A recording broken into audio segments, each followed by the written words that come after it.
Hello everyone. Welcome back to my stream. I am Godo, here for you. And today, we're gonna be continuing on our game dev project called Puzzle Manor. I'm just checking if the sound is correct. The level of my voice compared to the music and whatnot.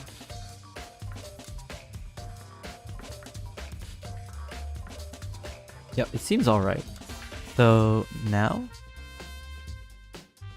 okay, I'm gonna mute my second computer and I'm going to start us off by showing the webcam. Hello. Oh, I forgot to turn on the light. So yeah, if the outside light becomes dimmer, you might not be able to see my face as well. So just give me a quick sec. I'm gonna turn on the light here.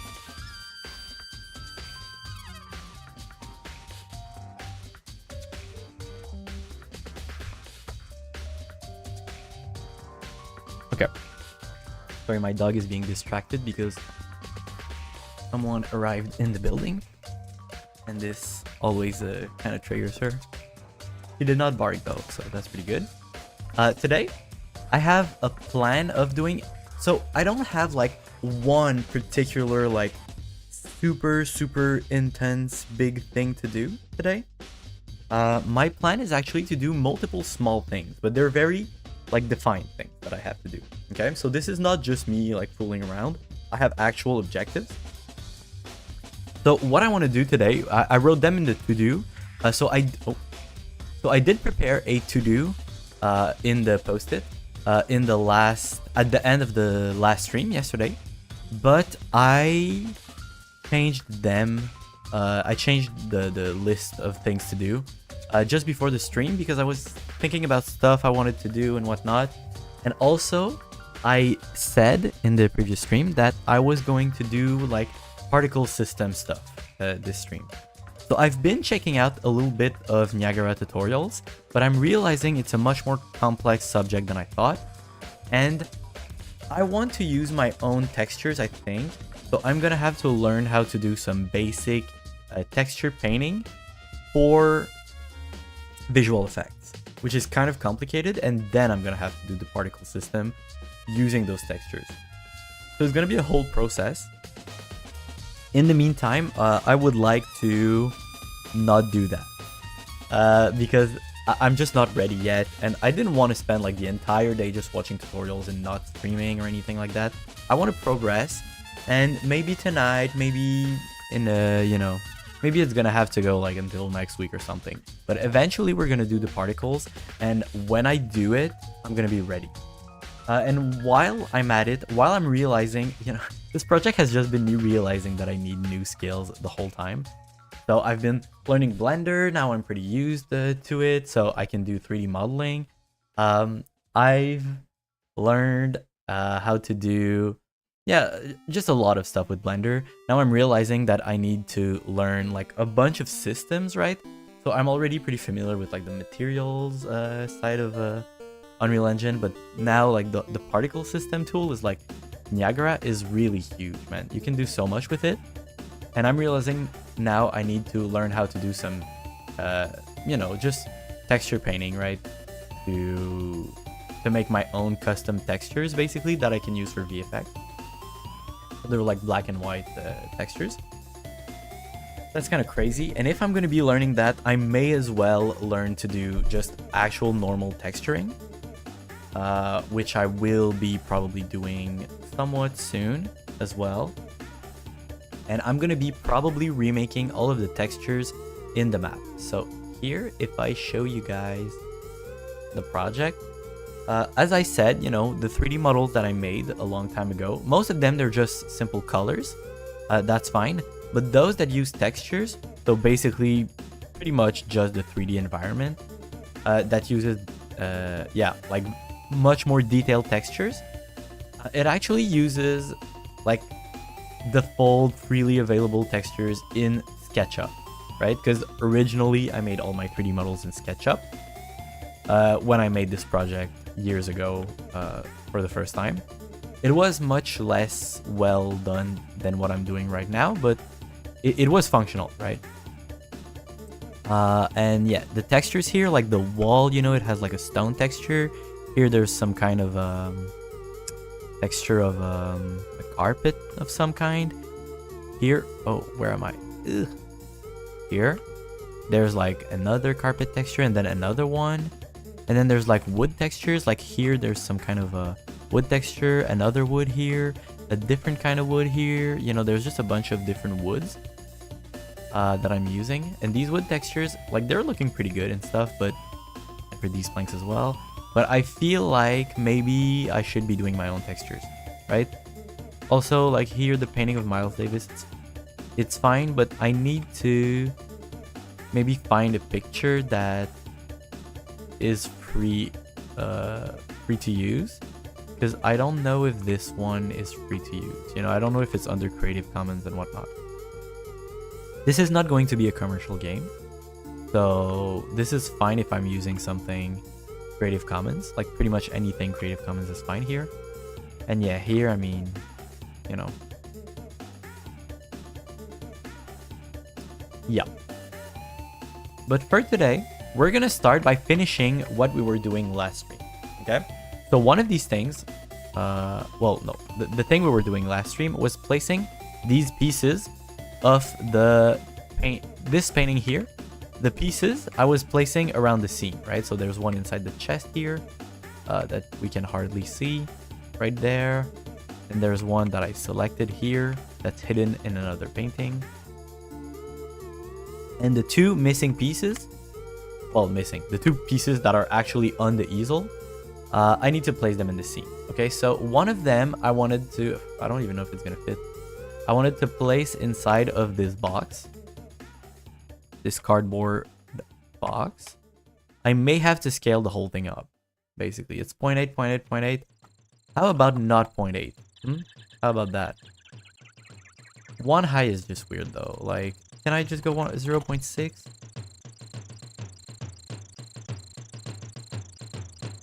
Why am I here? Yeah, so just 0.6, right? Because it is just too high, right?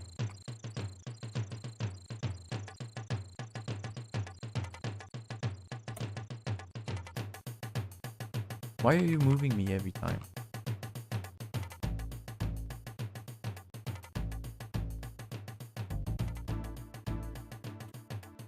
It's not moving me. I was scaling the environment. Now I'm getting it. So here, something like 0.8, just to make it that much smaller. It shouldn't break anything about the rotation, right? Yeah? Yeah, that's fine.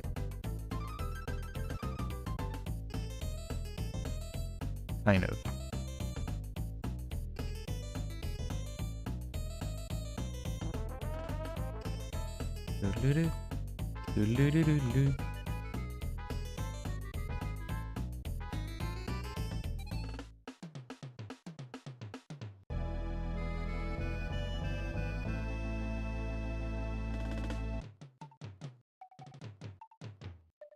How about this?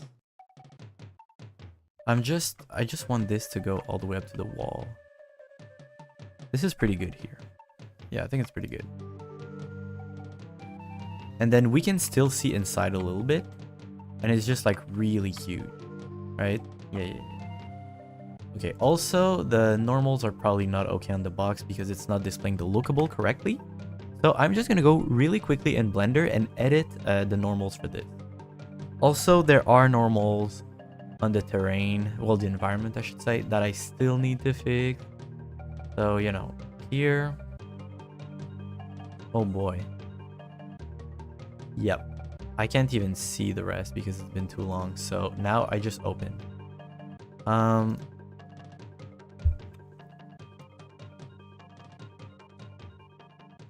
Okay, so just go in the environment.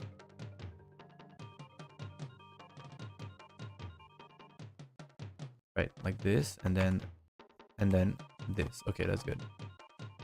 Why is this like this? What's this view, bro? What is this view? Okay, so first off, here, I don't actually need to show these. Here, I can show face orientation, right?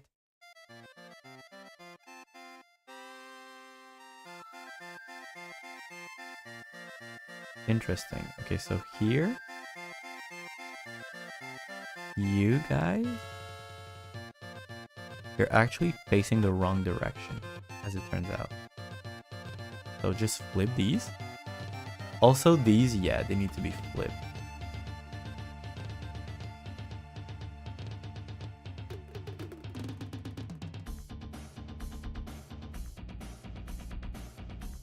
So you, and I'm gonna flip you guys. Now, that being said, if I go inside of this,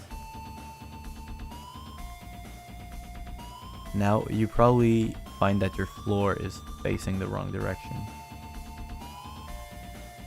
Yeah, this is annoying. I kind of want to have normals on both sides here.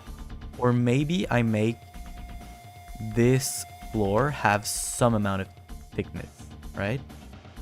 That could be a thing as well that I'm doing.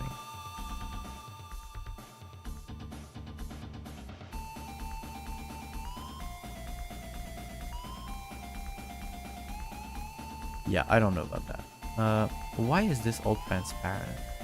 I probably did something to...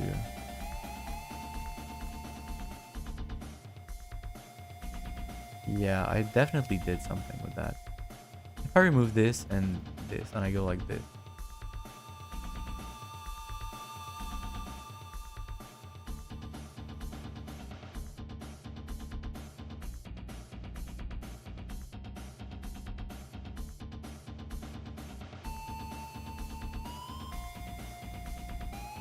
Yeah, I did something to the display and it's kind of annoying.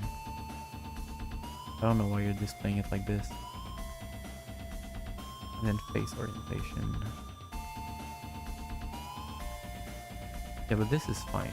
So here, yeah, but yeah, that's the thing.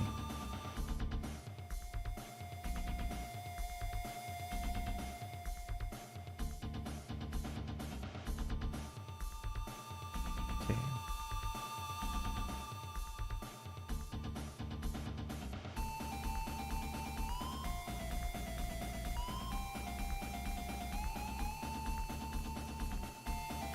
I'm gonna flip those.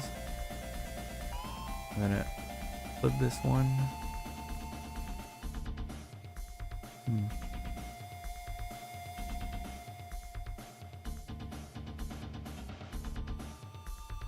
Flip those.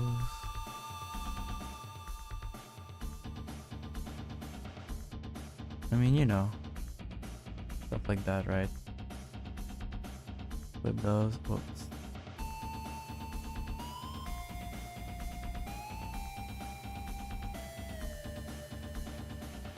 Flip those. Come on, man. You can do it. I believe in you.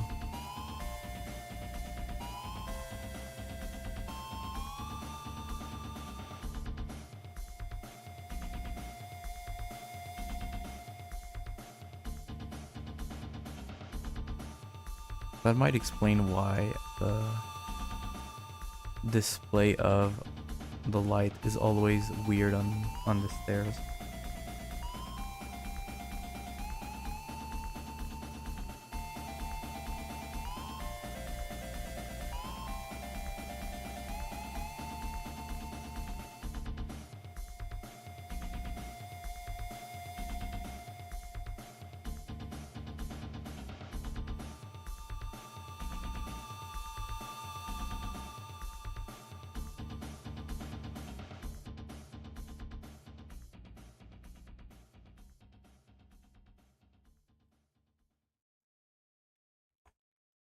Flip those as well.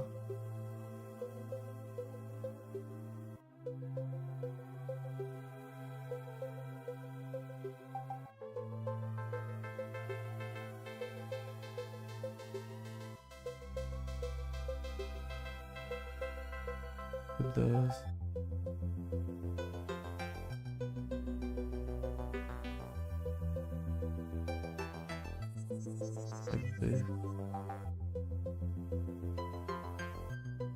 Yep, and those as well. So Alt N on these.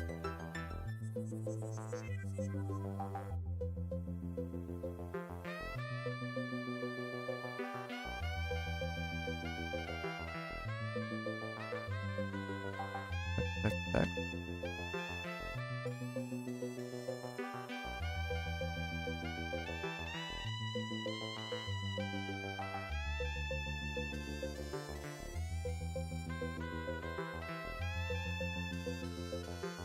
Flip those.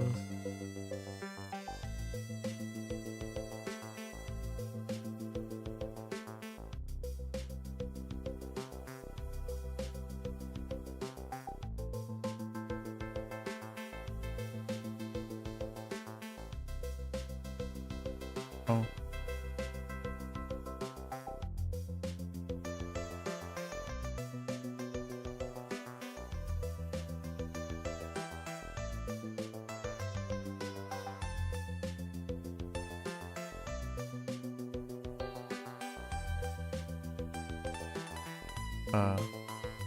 Didn't I do it?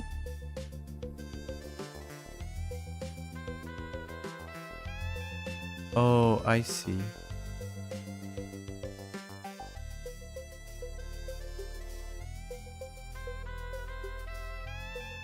You know what? I'll go in vertices selection mode.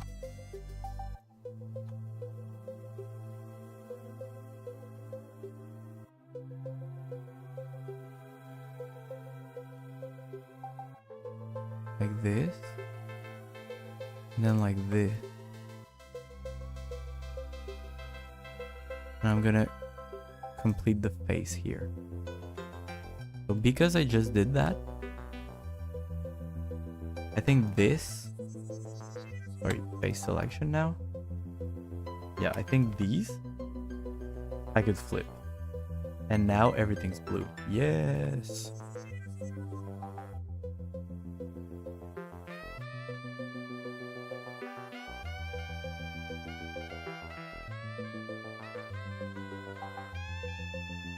Okay, this is a very small room, so I'm gonna flip this and I'm gonna put some thickness to this. So basically I'm gonna extrude on the z-axis very little, like right there.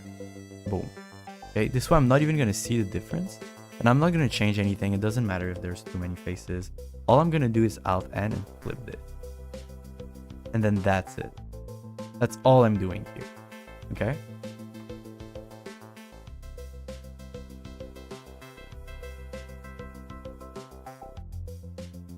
And here I'm gonna do something similar, because you're seeing a bunch of things here and whatnot. Actually, I don't really like this at all. This floor here, not a big fan. Oh, but yeah, I still need to do the thing. Okay, never mind. Okay, so here it's fine, but I'm probably going to change the texture on that. Because I don't like the fact that there's this big like rectangle, which is the white part of it. So inside of here, what I'm actually going to do is maybe this entire tube I could move a little bit up, right? So something like I just move it entirely, just a little bit up.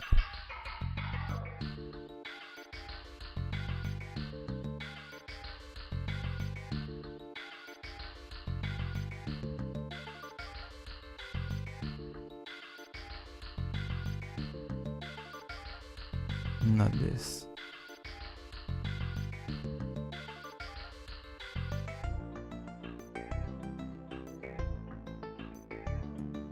Something like that. And if I go ahead and move this just slightly up, yeah, I'm gonna Z this. No, sorry, I'm gonna G and Z lightly up. Okay, so I'm gonna say goodbye to this. I'm gonna G and Z. Oh, because there's some clamping happening. Okay, not this, please. G and Z. Oh, because it's tied to this. I understand. So instead, I think I'm gonna take the whole thing here.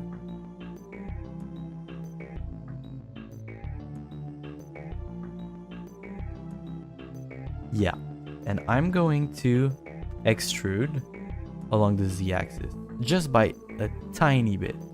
I said along the z-axis. Thank you so much. Just a bit, just a little bit. I'm not trying to make anything smaller, right? There's already a pretty small room. I could make it a little bit higher. Yeah, I could make it a little bit higher. GZ, just a bit, like this.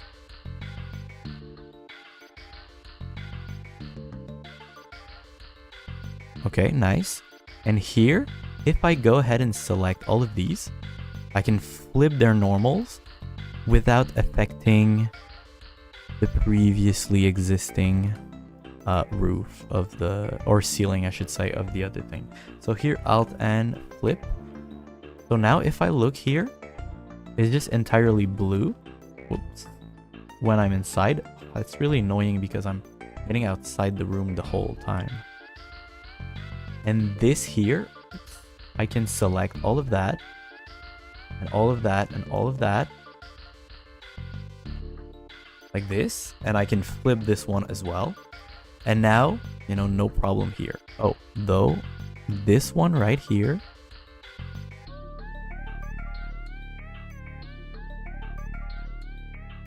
oh, okay, I see. When I raised this, it didn't, yeah, it should have raised those as well. So if I go in this selection, I go like this.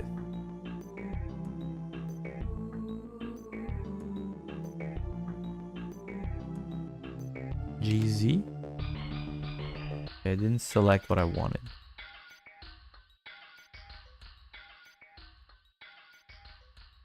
This here, and this here like that, yeah? Right? No, it doesn't? Okay, never mind. I guess I will have to select everything.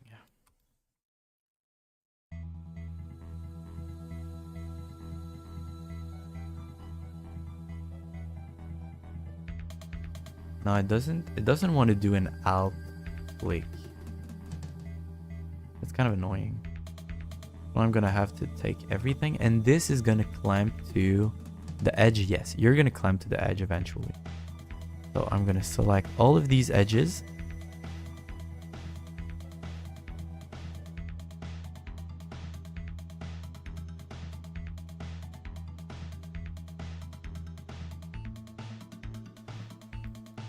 All of these edges.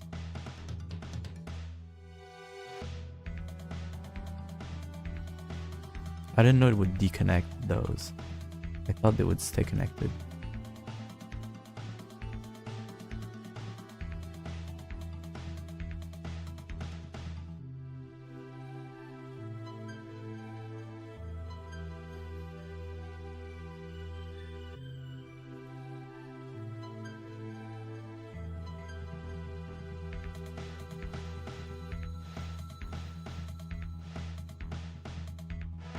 Okay, GZ, that's good. And then you're gonna go right there. That's good.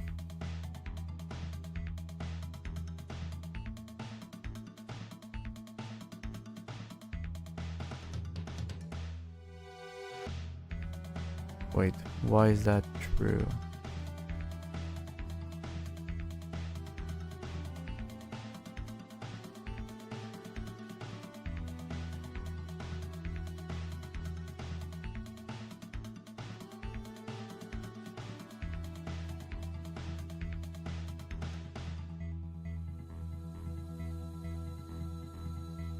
What are these two triangles?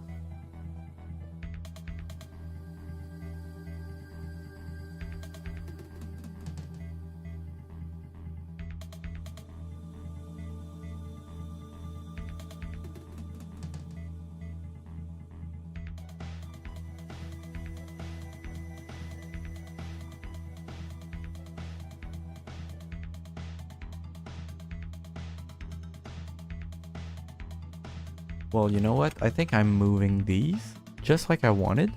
And then I can just remove those weird triangles. I think that's what I'm doing.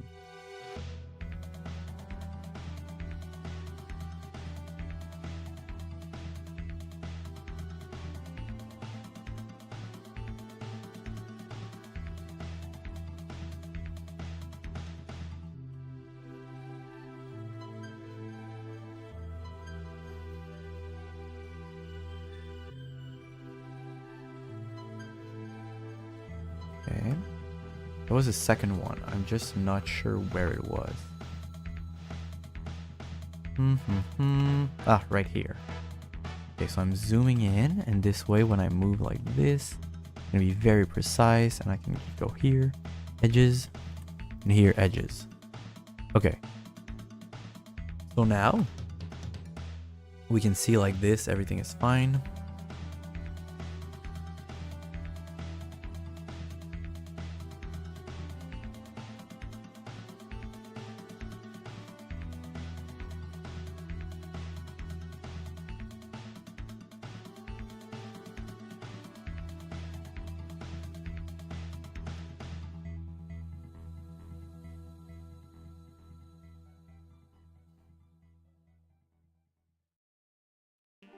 Okay. Yep. Whew. Okay, now the normals for the environment are completely done. That's amazing. I'm gonna re-import, and at the same time, I'm gonna do this just after. So in meshes, there's the environment. In the environment mesh right here, I would like to re-import the base mesh. Oh, you don't remember where it was? Okay, okay. It's in Blender, Puzzle Manor, and environment.fdx. Yeah. So this is good.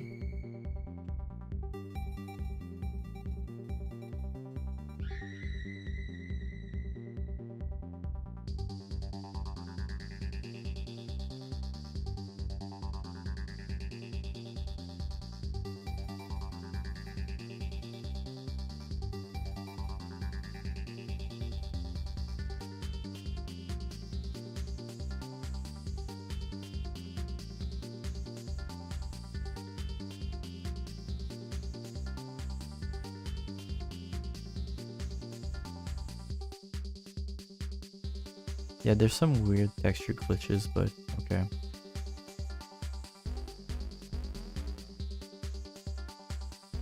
Yeah, also, I guess I should assign to those the bricks right there. So I guess that's one thing I should do as well while I'm at it.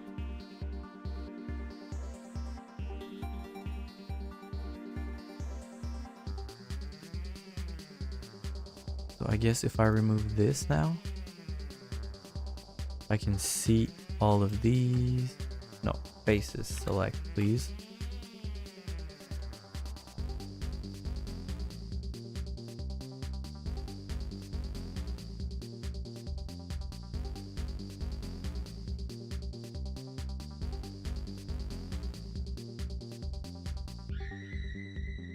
So if I assign this, what will it do? So if I again go ahead and import this, yeah, it didn't work.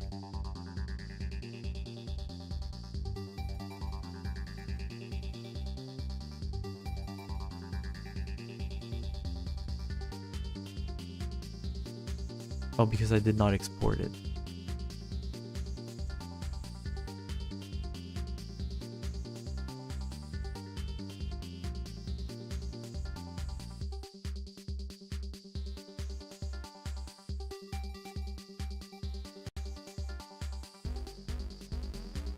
Ooh, okay, I see.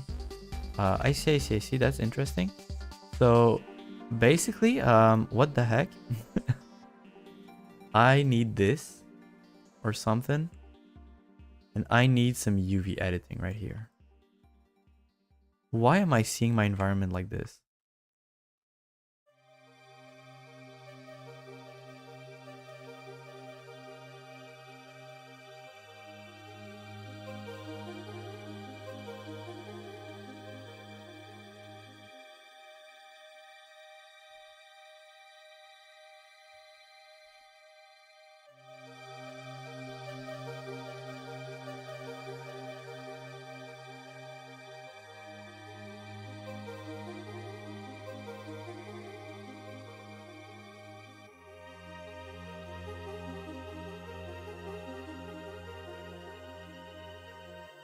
I can't see it. This is really annoying. I don't understand why it's displaying like this.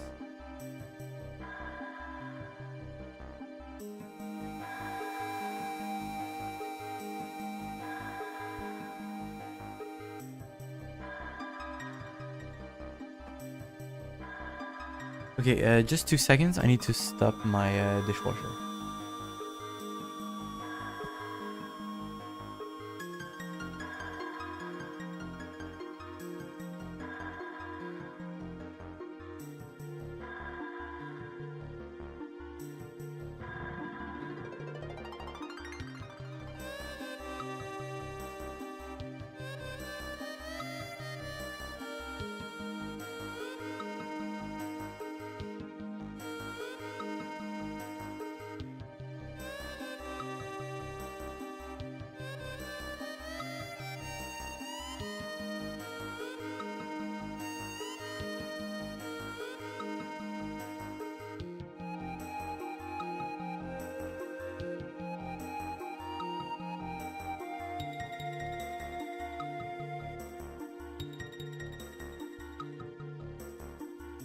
Okay. I don't understand what I did. I probably like did something to change how I view my stuff at some point, but I don't understand. So if I go under my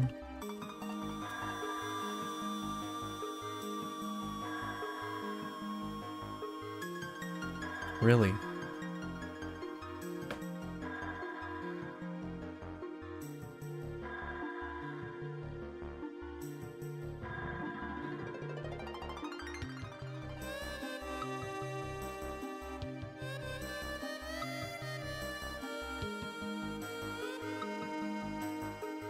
not purple like that. But...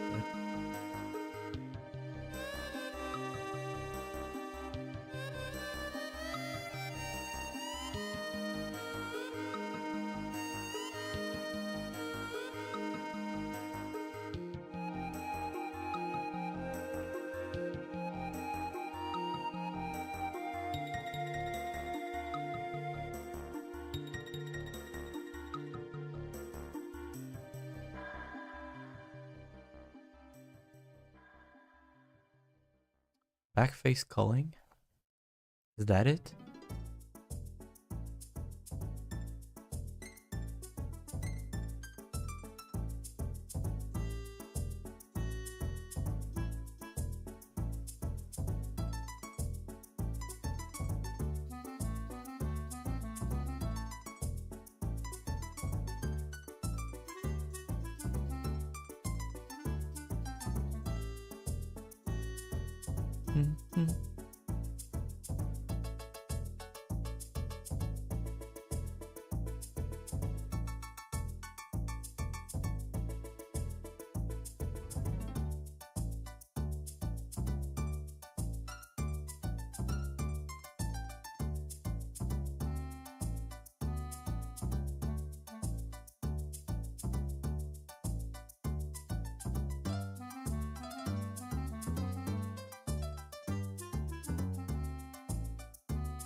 That's the thing, it's not X-ray. Because if I X-ray, then I, like, you know, get a different view.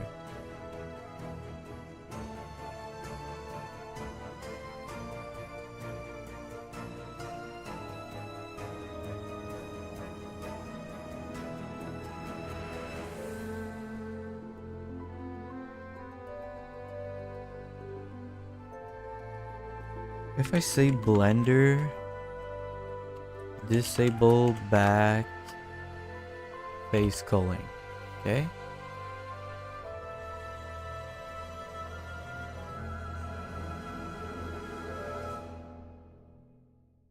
And the viewport shading option in the top right of the Blender image below.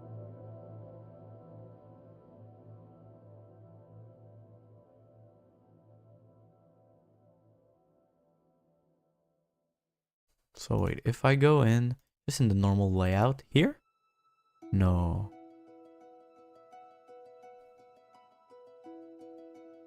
Where? The top right? Here? The viewport shading.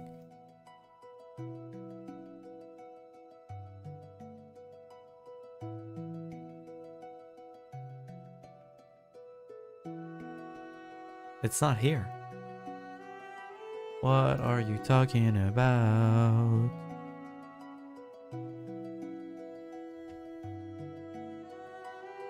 It's not even there.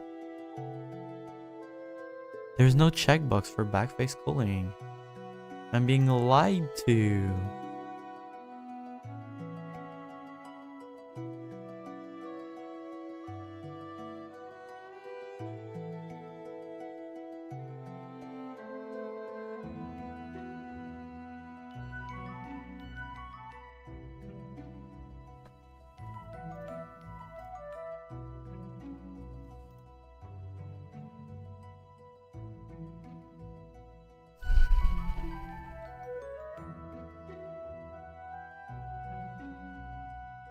So that is not true in my version of Blender.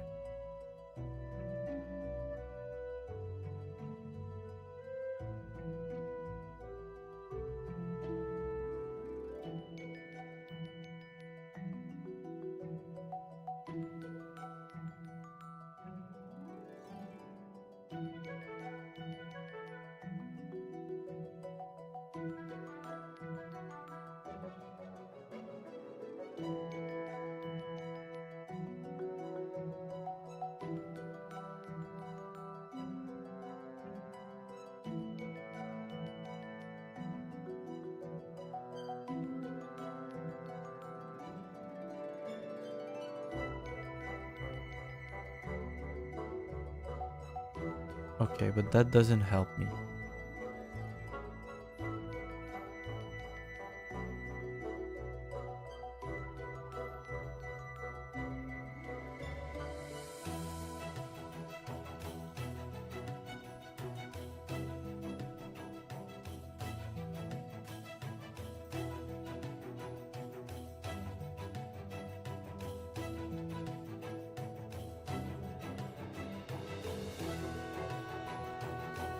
Properties, render options. Okay, well, where's properties? Here, render.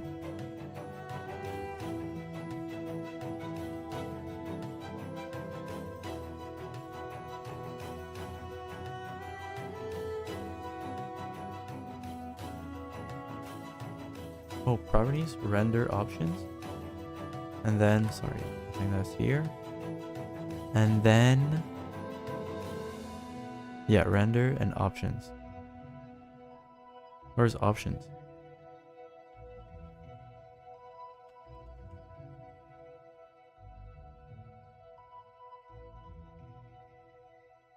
Okay, I did caps lock. Okay, so I'm not even using backface culling.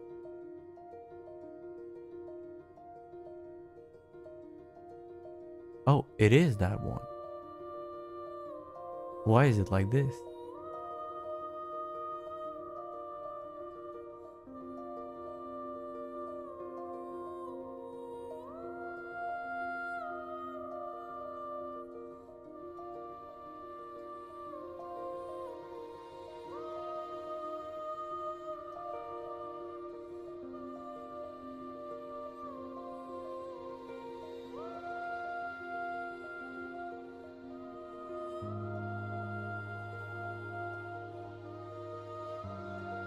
Dude, I don't get it.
And why are these transparent? Because if I look like this, face orientation is right here.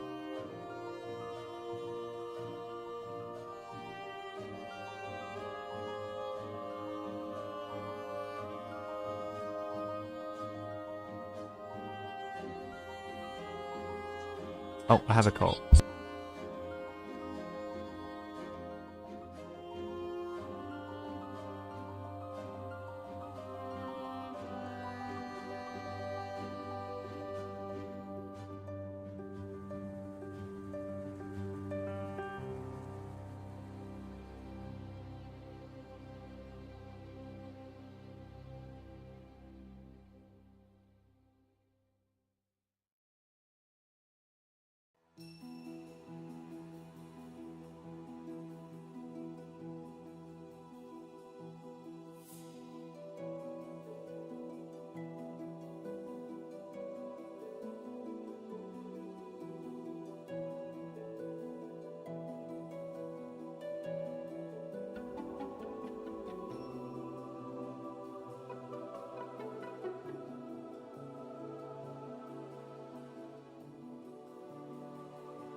Hello, hello. I am back. I am back with you.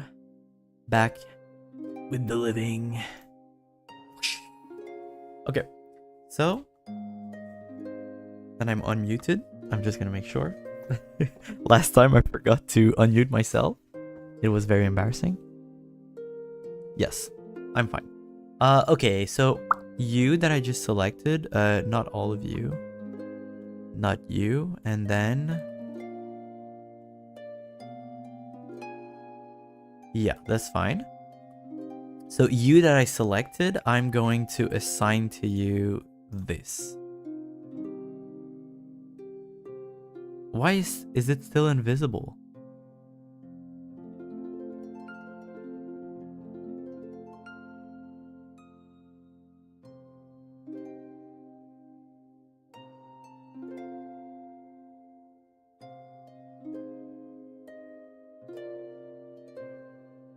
Okay, this is just weird. The textures show up on the opposite side. Why is this transparent? No. Okay, you're gonna go in the graph, the node, the thing, the rendering node, the animation node, the shading node. Here.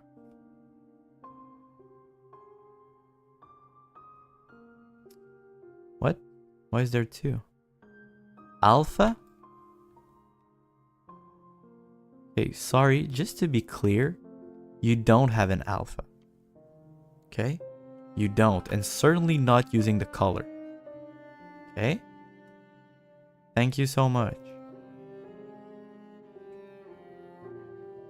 Much better? Much better. I don't know exactly what's up with that, but, you know.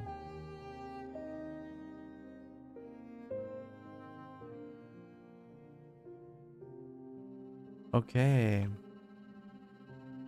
And now I can go in. Not rendering, but like, it was UV editing, I think it was. Right? So all of these things. Here.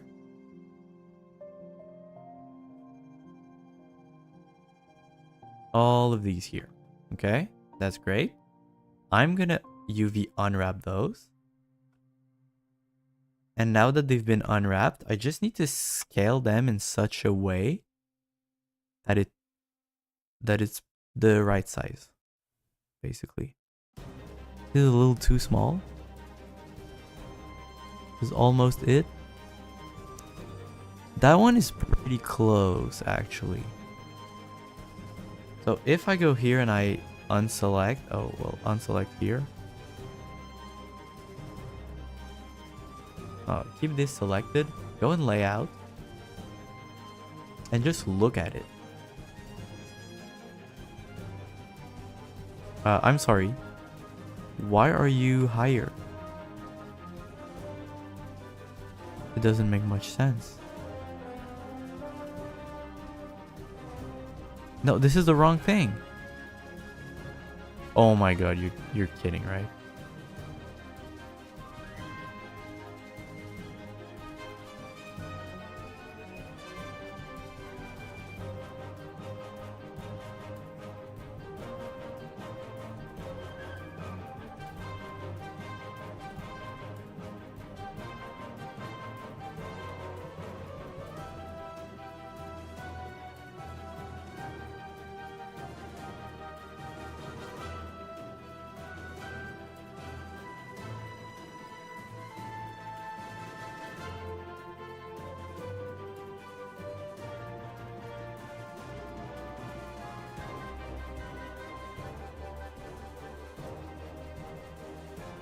Why is it like this? Oh, you have to be kidding me, dude. Let's go normal mode. Why did you delete this? There was a full floor here. God, I hate this.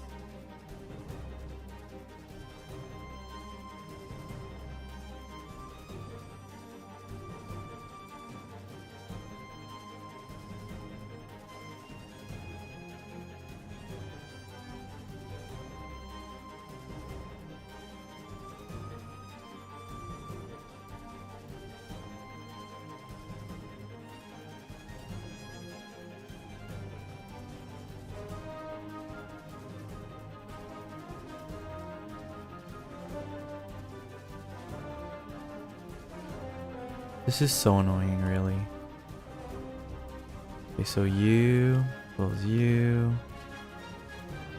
as well as you. Please just, as well as you. Okay, all of that. This is actually going to be, no. I think it's color 1. Just like this, basically. Yeah, it's color 1. Okay, that's great. And now for everything here. This is really annoying, but I'm gonna be doing it.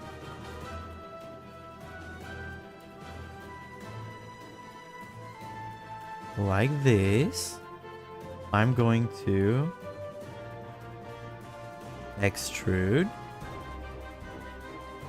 and do a Z-axis.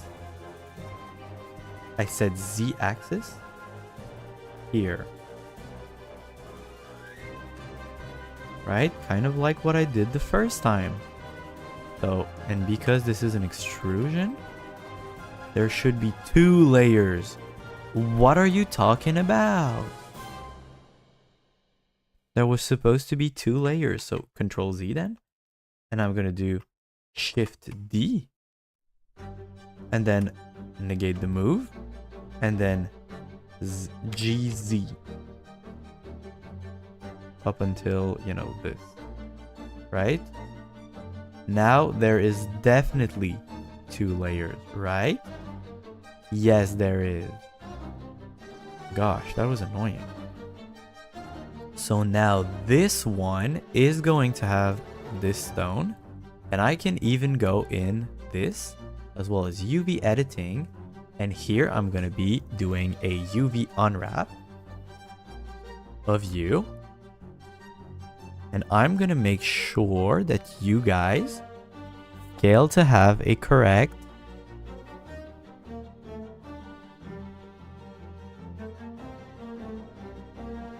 wait. Maybe this side. The orange part is easier to see. It's already not that bad actually. So if I go in layout here,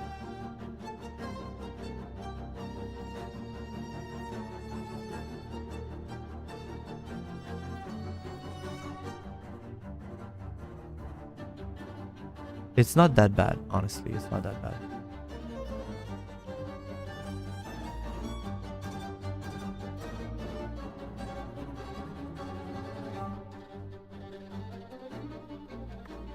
Something like that. So here, if I export as an FBX, and I go ahead and re-import,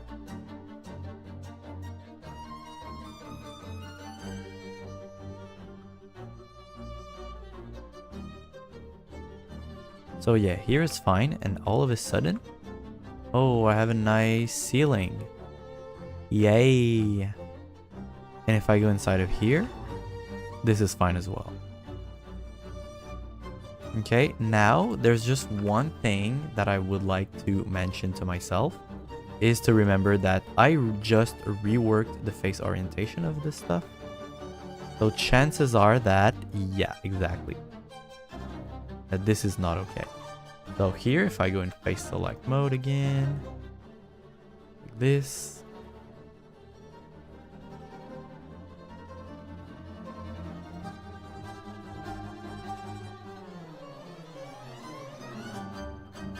I'm just gonna flip those, then save, then remove this, then file and again re-export it as an FBX.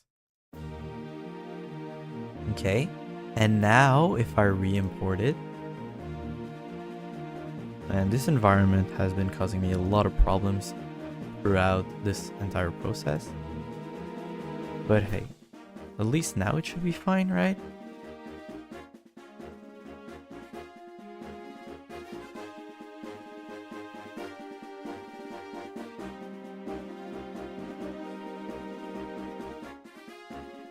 I don't know why it's doing this. Kind of crazy, huh?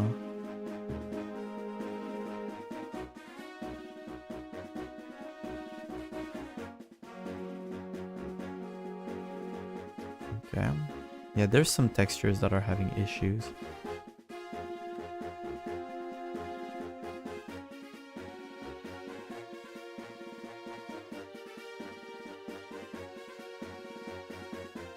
And then there was the box. I know that this was what I wanted to do originally. So file, just open, and in puzzle manner, in the start room, there is a box, just the classic box. Yeah, this one, it definitely has UV problem, orientation face problems. Yeah.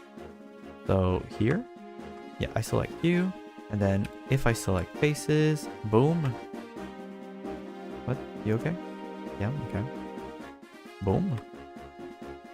And then boom. Okay, all of these, I'm going to flip though. Yes.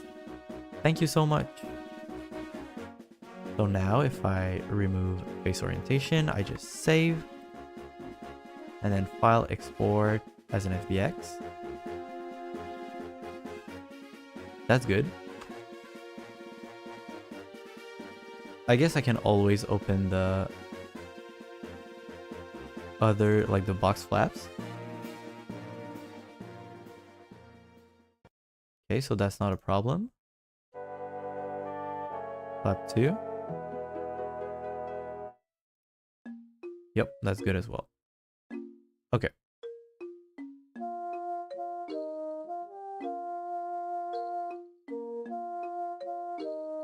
Let's start room, boxes, the original box. I'm going to be re-importing the base mesh.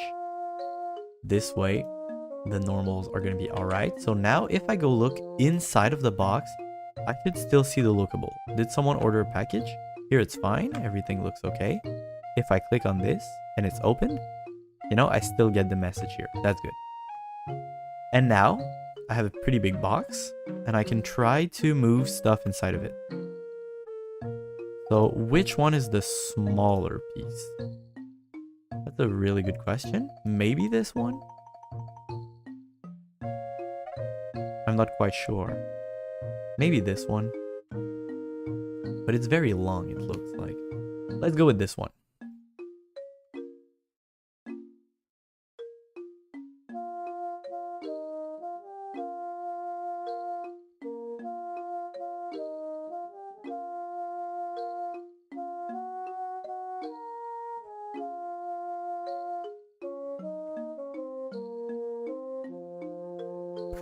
Oh my god, they're so huge. That's crazy.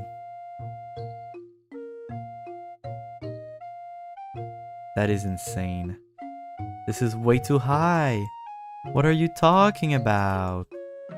What the... Oh, Corona. They're minus 90? That might be better. This is crazy, dude. How is this supposed to fit in the box? The box would be so high I couldn't even look inside. There's also the possibility that I'm opening a box that is... Yeah, like here I'm like...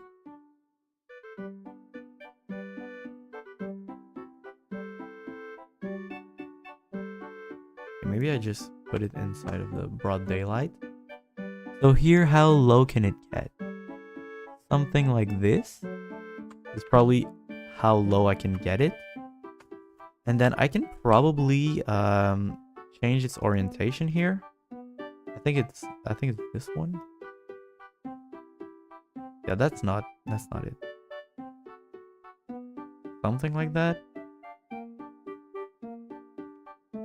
Hey, it almost fits.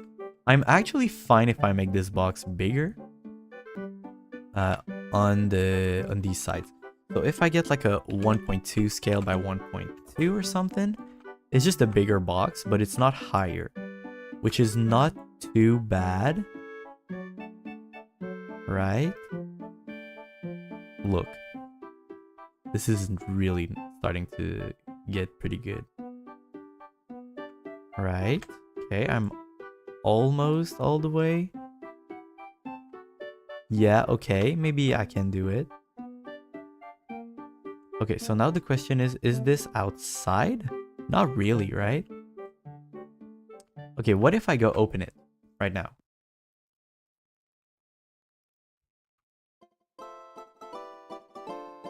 Wait, did I block it? That is crazy. Yeah, okay, part of it is inside the thing, so that's not great. This light could be on top of the box, I think. It's kind of annoying right now. Just go like this. Or like this or something. It's okay if this one is a little higher, like there's a strategic reason. Yeah, so this painting is actually... Wait, is it because I'm in front of it, or is it because some scale change and whatnot. You got issues, bro.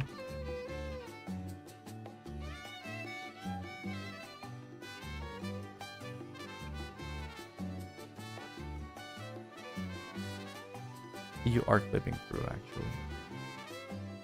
Okay, so you... I could make you go here just a tiny tad bit like this. This is the maximum that you could possibly do.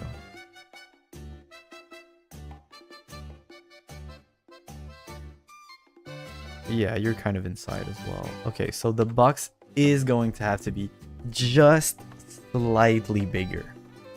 So maybe 1.25. And here 1.25 as well.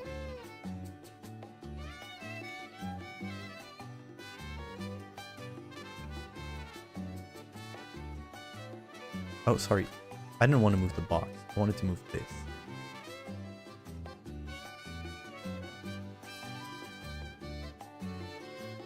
Something like this. And here, if I go here... Ooh! Am I clipping through? It's very hard to see. It looks like it fits. Kind of.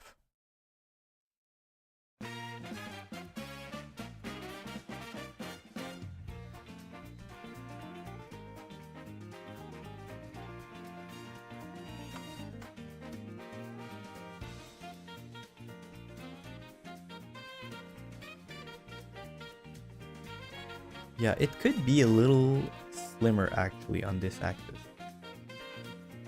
Right here, the x-axis. The box could technically be just slightly slimmer on that axis, so maybe 1.15. So here it's fine, and here it's probably just a little bit too short. Whoops. Wait, what? Oh, this is fine. Yeah, it looks like I'm fine even here. Maybe even smaller. 1.10.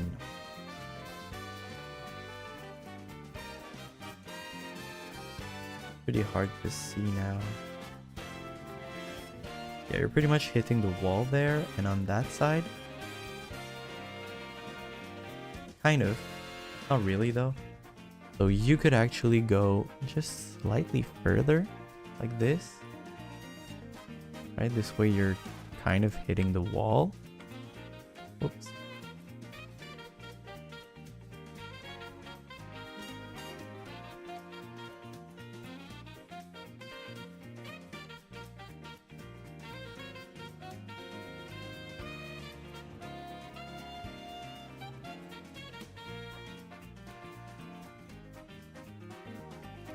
Okay, so this is fine.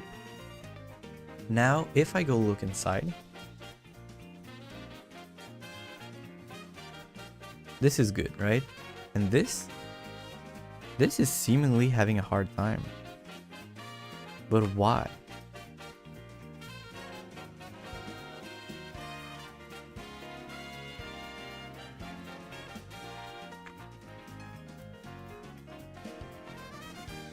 I don't really know why this one is having a hard time flipping around and whatnot. Activatable move, it does a rotation. If I click on it, yeah, and I try to do the rotation manually. Okay, it was on, wait, which one was it?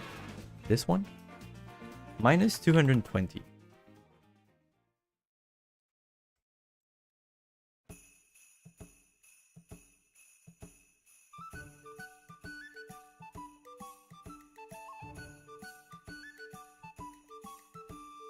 Yeah, it somehow seems like it rotated maybe a little too much.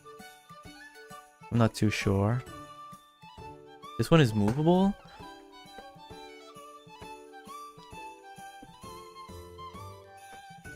I don't really know what the problem is.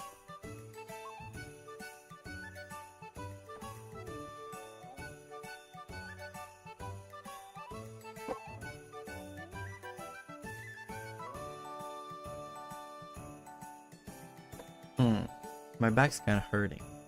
I don't know, yesterday as well. Maybe I'm just not sitting correctly. I know now I'm sitting like in a weird position, but I'm just trying to find something comfortable. Now that's really weird because it does seem to do the trick. What's happening with this move for it to not work?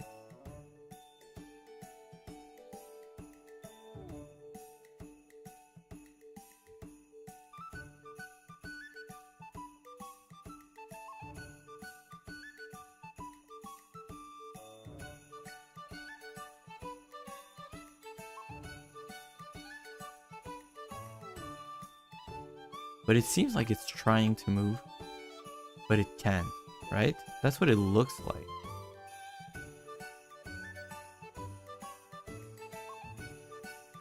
Why can it not? Is it because of the item inside? That's possible, I guess. By the way, painting piece number 3. Okay? I'm going to determine the delta that I need on it. So basically, I took note of the position that it needs to be in when it's on. When it's on the easel.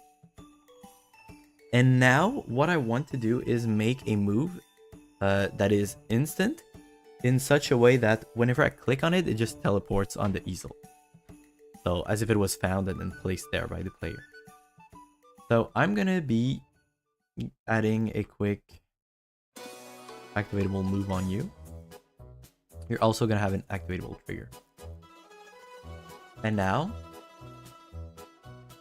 I think it's gonna have to be in 2 parts, just like the original one, but well, just like the previous painting. But for now, I'm just gonna measure the difference. Okay, so here you have your thing, and here I'm gonna have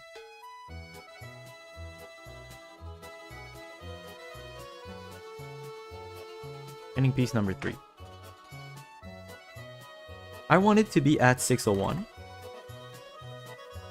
then minus 827, and then minus 596.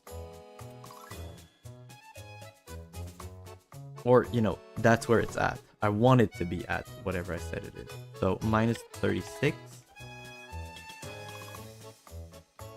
0, and minus 9. Okay, so this means that what I need to make it do is 601 plus 84.5. It's gonna be 685.5. So minus 685.5 because I'm basically going from this one to this one.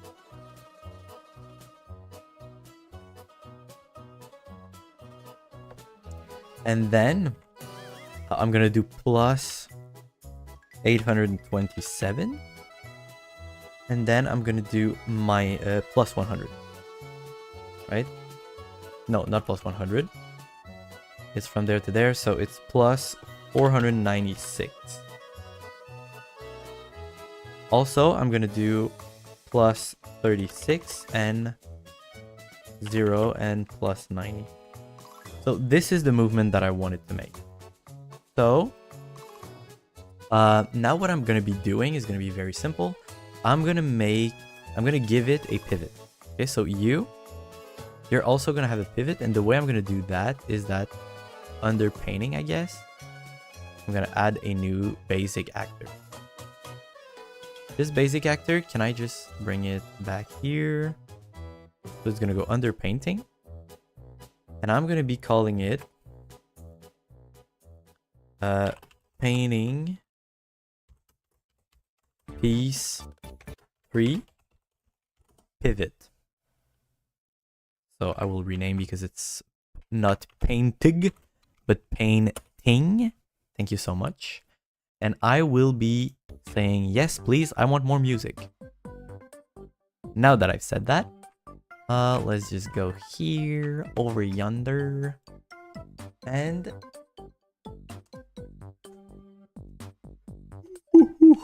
okay. I'm gonna go ahead and painting piece 3. I'm gonna go get the transform right here. I'm gonna copy this. Thank you so much. And I'm gonna go under painting piece 3, pivot here. And I'm gonna be giving you a location, which is gonna be paste. This is the same location as the painting piece. Thank you so much. And now that this has happened, painting piece 3 is a child of pivot. Pivot, you're happy. Now you're gonna have an activatable move as well, just like your child. And you're gonna have an activatable trigger as well. So activatable trigger is gonna be after 0.1 second. And it's going to trigger your child. Your child. Okay? But your child will trigger yourself. So on your child, which is painting piece number 3, the activatable trigger is actually going to happen instantly and is going to be triggering your pivot. Okay, so the pivot is activating you and you're just doing plus 90 here. That's it, right? That was plus 90? Yeah. So you're just doing the plus 90 because the move and the first rotation is going to happen by the pivot, so your parent. So it's going to bring you somewhere else, move you a little bit, and then you're going to rotate on that axis to make a complete, fully functional move. So activatable move here. By the way, you're doing a 36 degrees here. So 36, thank you so much. And then what's going to happen is you're going to be doing all of these movements.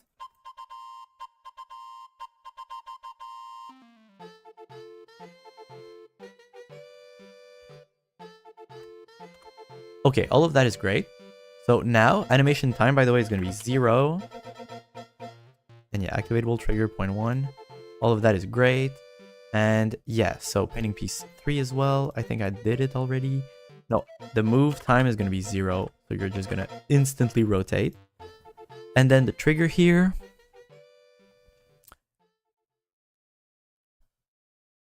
Oh, you don't have... No, okay. You have the wrong idea here. You're not an activatable trigger here. You're a click trigger. So I click on the painting, you activate the pivot, and then you rotate. That's what's happening. So if I start the game, you go here, click, fuck. I don't know why this doesn't work anymore.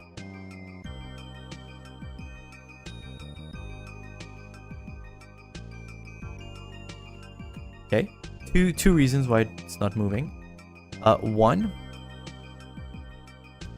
it is immovable. Okay, is your pivot a movable as well?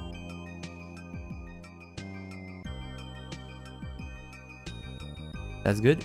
Are you movable? I don't know, it should be.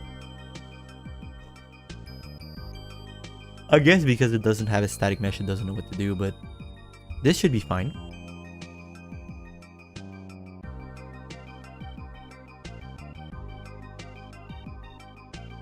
I know, you're not triggering the right thing, right? Yeah, exactly, you're triggering nothing. So when I click on it, it doesn't even know that it's supposed to trigger something. You triggered the pivot, right? So you click on painting 3, trigger the pivot, and then everything should ensue. So here, click, fuck, look. And then if I go here, okay, I'm stuck, blah, blah, blah. This is great. Yeah, nothing's written here, that's great. Everything works. Did someone order a package? That's kind of funny. It could stay there. Did someone order a package? Here, that's great. And now, if I look at the lighting in here, see, it's much better. Even these, like, yeah, they have like some kind of weird shadows, but these shadows kind of seem like they would naturally happen with these lights. Oh, that's the wrong texture here. Okay, I need to fix this. And it's placed incorrectly. So it's the correct position, but it has been rotated incorrectly. Sad life. And this, yeah, I'm just going to be editing the model in Blender. I made a new face and I forgot to set a correct texture on it. File, open recent. It's going to be the environment again. Ah, you've been causing me so many problems. You, environment, you.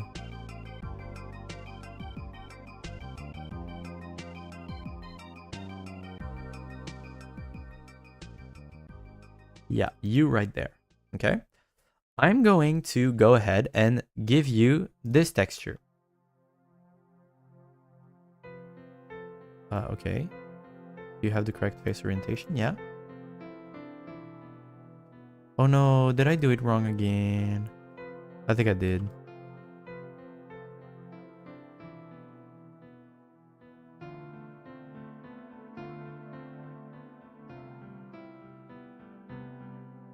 Yep. I did that wrong.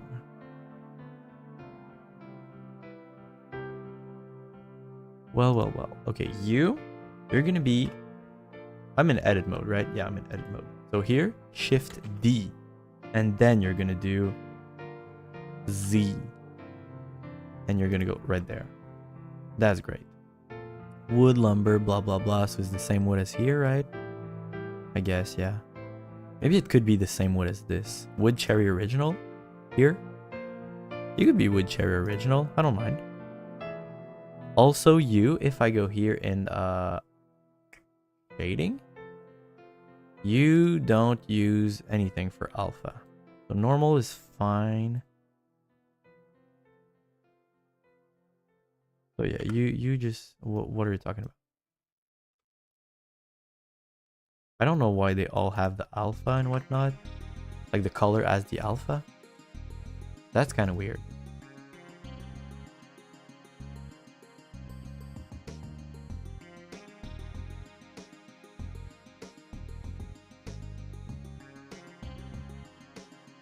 But I just did the shading, bro.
Okay.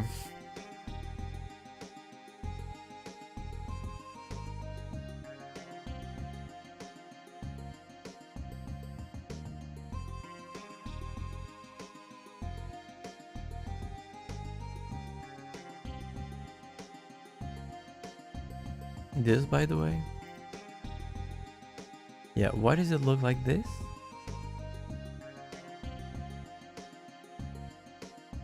That's weird.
Makes a lot more sense.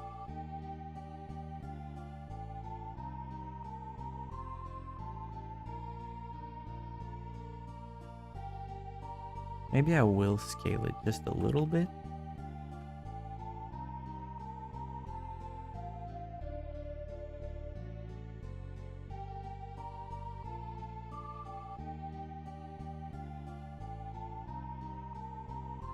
No, that's fine.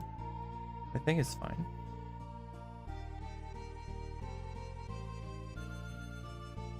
Okay.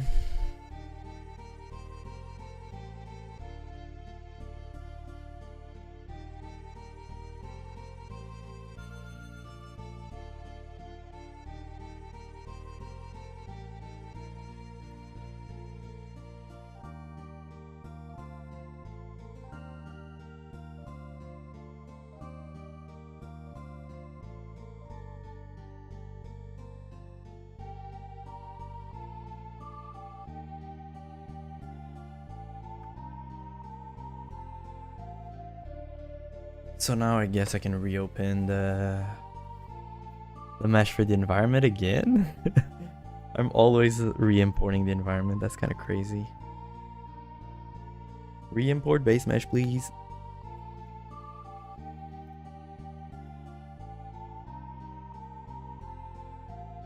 Okay, and here in the painting,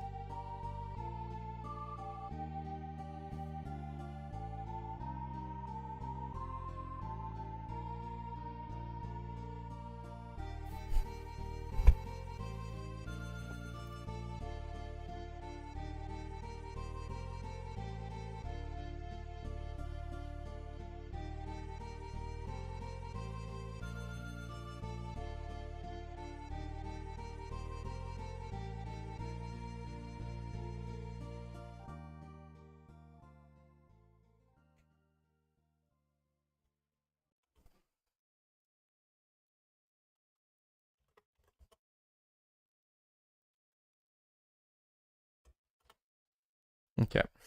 So this is good, but at the same time, is it world? Might not be world. The easel.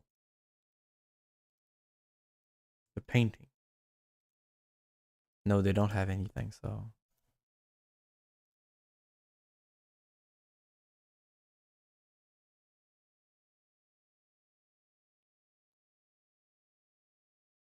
That's a good question. If I do 36 on you,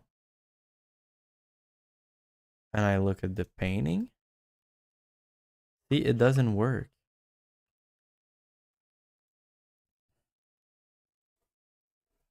That's why it's all weird. Oh, it wasn't doing anything?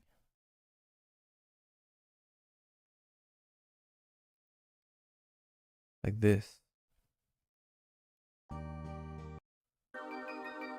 No, not like this. Come on, bro. Like, yeah, we can go with that song, but like, please just shuffle it. Okay, so here. Yeah, the problem is probably that. So here, this pivot. It's not at 0, it's at 18. So you, instead of keeping this at minus 36 and whatnot, this is now at 0.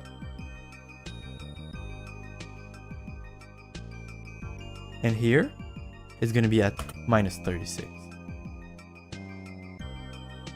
It doesn't make any sense.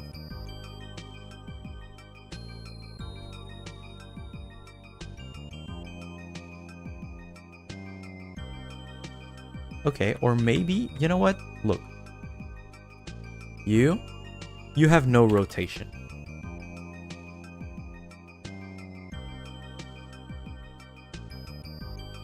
And the pivot, you have no rotation. Now if I go minus 36, it's actually pretty good. And then if I go here, painting piece 3, rotation, world, minus 90. This is good. And now if I go relative,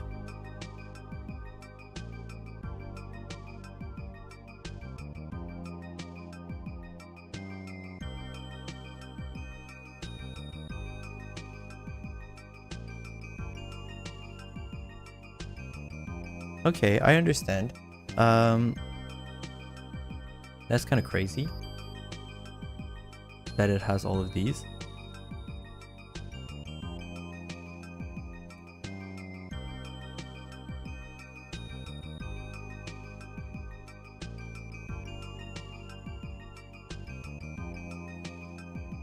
Yeah.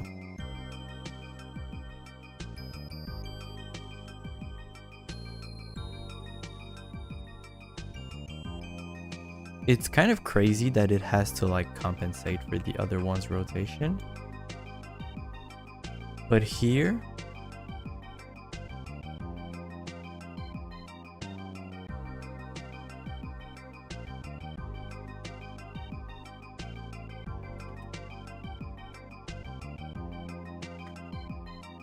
man, it makes no sense.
Okay. It's probably all about the order in which you do things. Because I did the minus 90 first, this is minus 36. So here, you're actually doing the plus 36. And you're going to do it second. Or do you need to do it first because you did it? I'm not too sure. But basically go like this.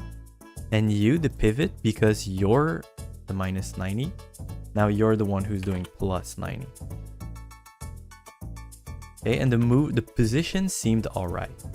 So now if I go and I try, it should be okay, I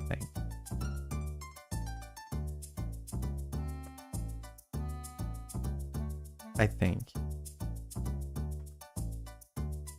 Kind of confusing, but...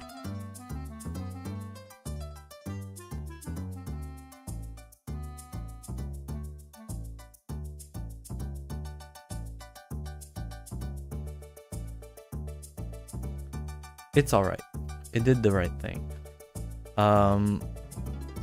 Yeah. It's kind of weird. But it did the right thing. Okay, now I would just like to try something real quick. If I open this flap, which is just alright, and then I grab this, that's fine, right? And now if I click here, it's still having problems opening. I'm not too sure why. This one has no problem with its pivot. And this one, if I do minus 220, see, there's no problem.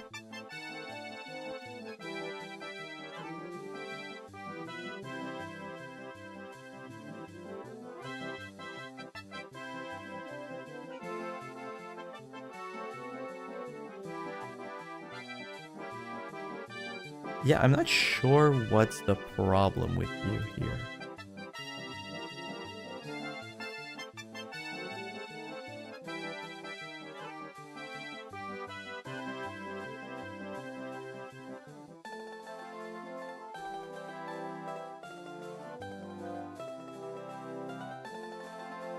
It does have a Z scale now.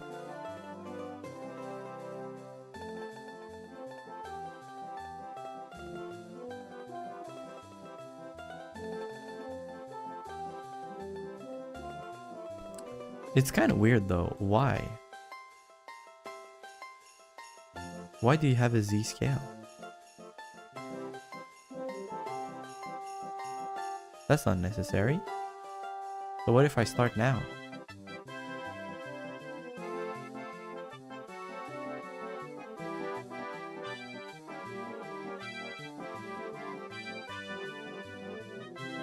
Okay. What if I decide to make it just slightly higher? This way it's not going to be in contact with anything else. It's still struggling.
I don't know why.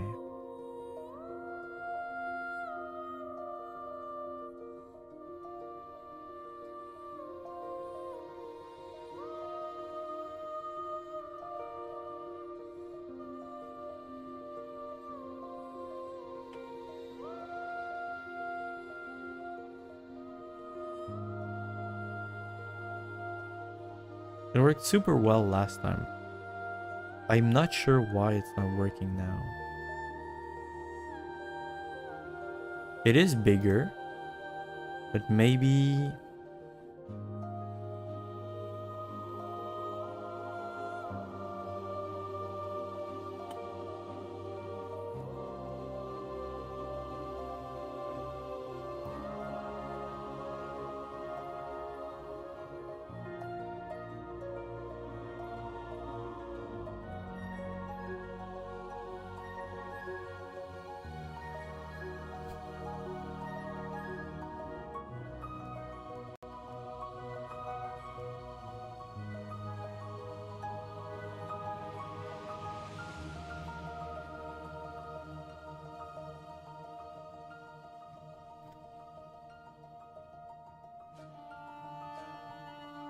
I really don't know. I don't get it.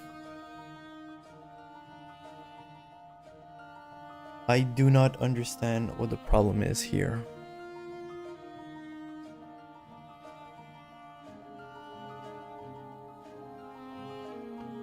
Okay, I did say it's static.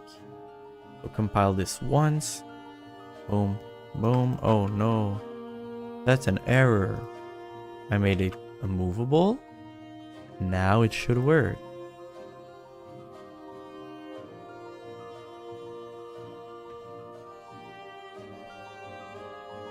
Okay, this one has a movable.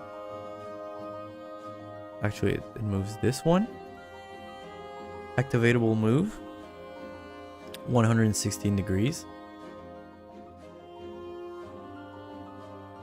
I did change the code at some point. For this, maybe...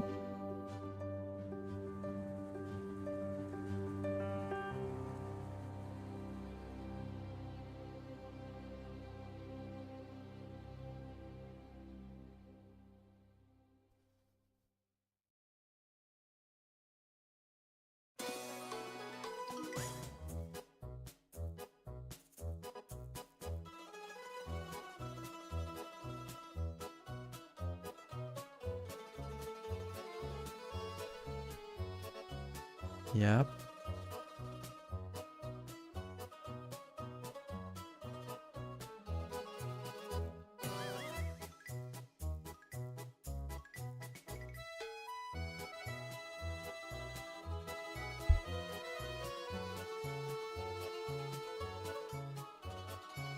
Okay.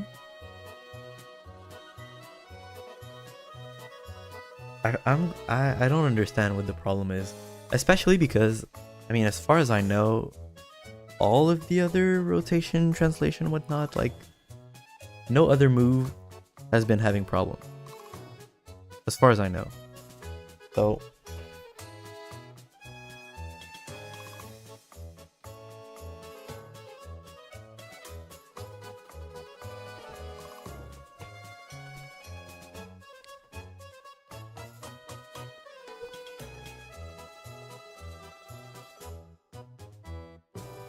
so yeah, as far as I know, it's the only one that's having problems right now, which is very weird.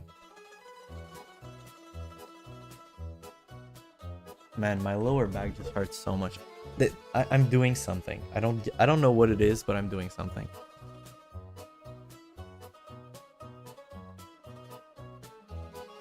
It hurts so bad, bro.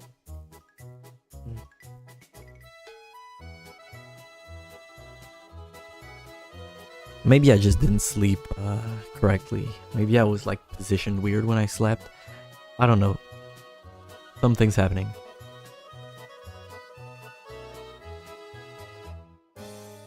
So.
Yeah, and the message.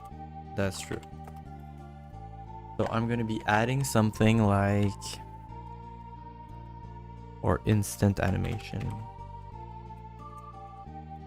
Something like that, okay?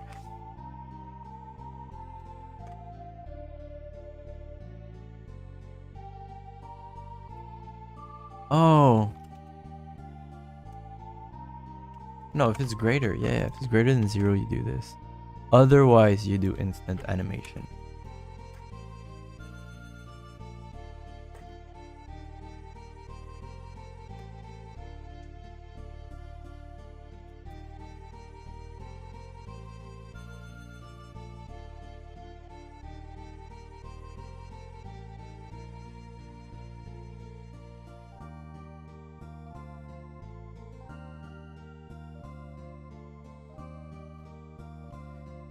Yeah, that's an issue. I don't understand.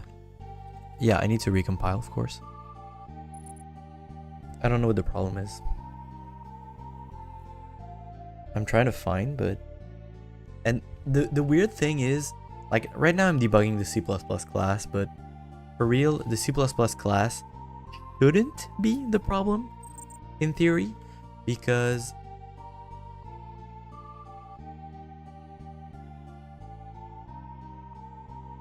Yeah. Because as you can see, like, the entire rest of the world just works. You know, everything else just works, no problem, as intended. Every rotation, just everything works.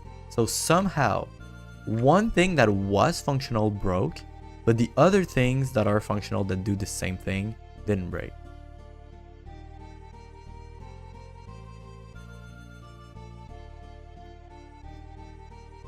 Why are you placed incorrectly? You were placed correctly like a second ago.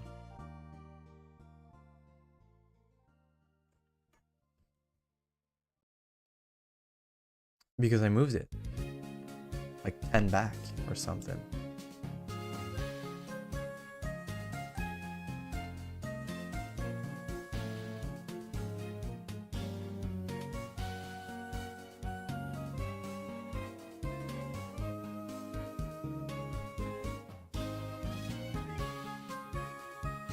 Yeah, the pivot is now actually at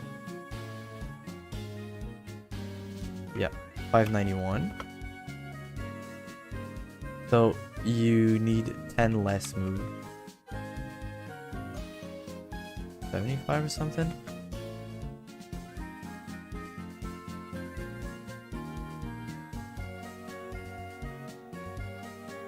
Yeah, I think that's it. I really don't understand why this flap is broken the way that it is.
You know what? Delete you. Yep.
Yeah, by the way, you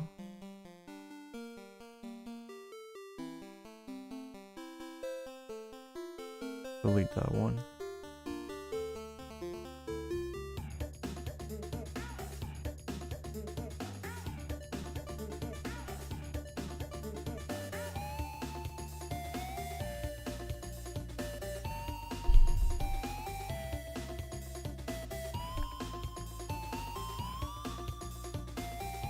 There's no way. There's actually no way, dude. There's literally no way.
I don't get it, man.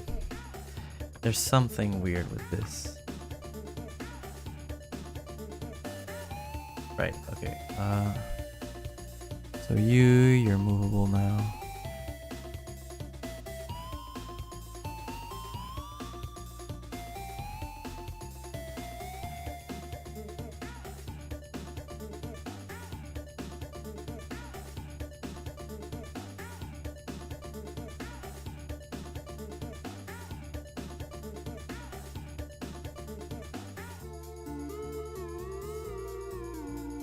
What are you talking about? You and I clicked you? You rotate this one. When you're clicked. And this one, it does the rotation. What's the problem? Dude, the scene is broken. What?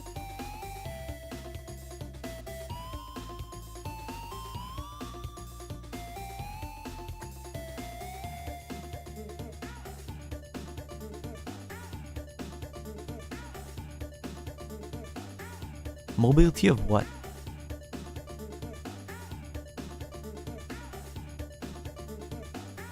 The mobility of what?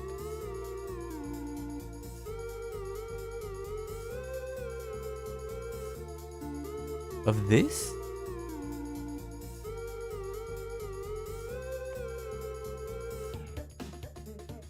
Where's your mobility? Mobility. What are you talking about? There's no mobility. I'm gonna close this. It's bugging, man. Honestly, I think it's bugging. There's issues. I don't know why, but there's huge issues.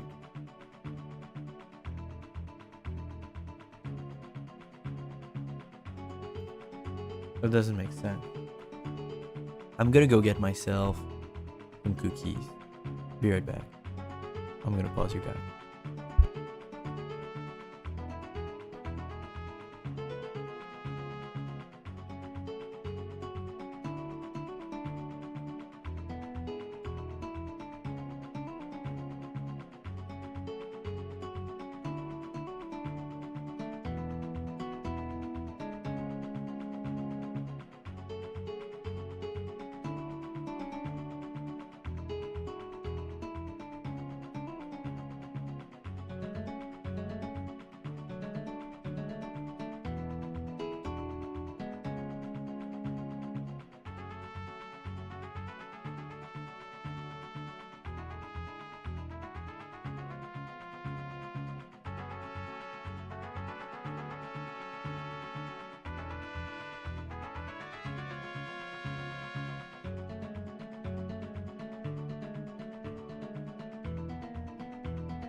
Hey, I'm back. So I'm gonna unpause you guys here, making sure that I'm actually speaking to you guys. I should be. I'm looking at my mic. I just want to make sure that I can hear myself. Yep, okay, that's good. I'm just gonna bring this a little closer. I think I moved a little and you guys couldn't hear me quite as well. So I only have 2 small cookies left, but you know, yeah, I just reopened. Why untitled?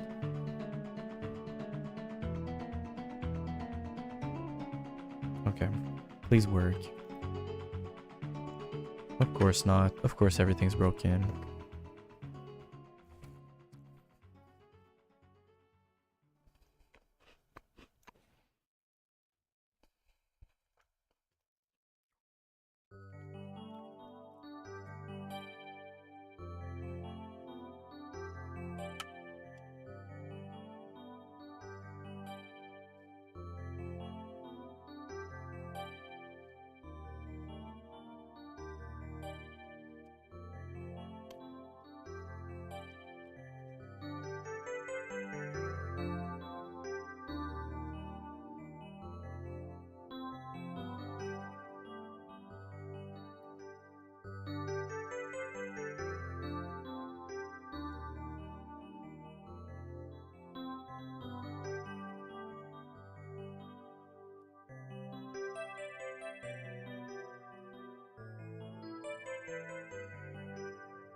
I don't know why they're broken.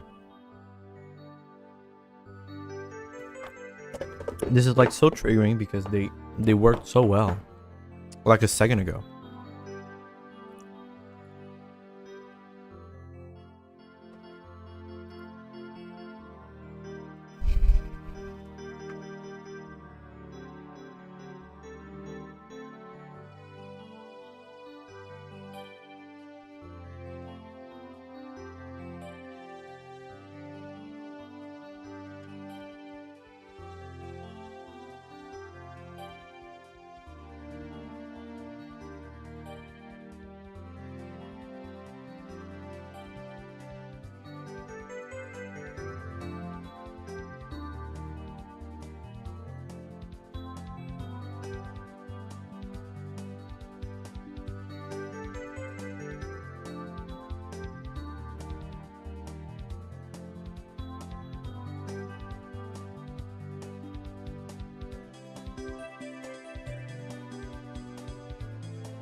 I can't.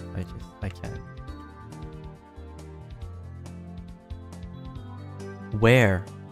This is really annoying. I want you to tell me which one it is. Because of how it's called, I can't know for sure who they're talking about. Okay, if I move this to selected viewport. Okay, good, right?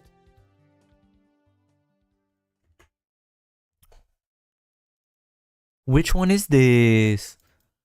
Which is manor level persistent level dot actor 1? Who's this?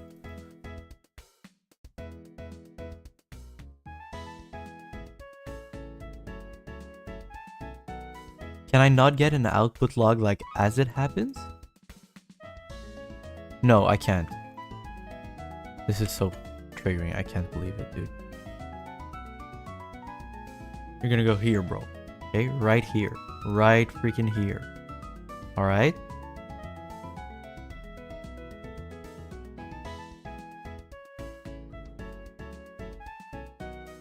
Boom. Right? Okay.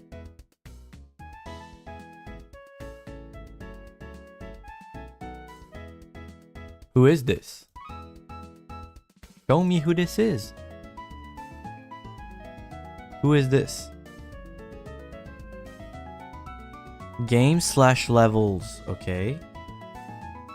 Manor level, persistent level dot actor 1. Which one is it?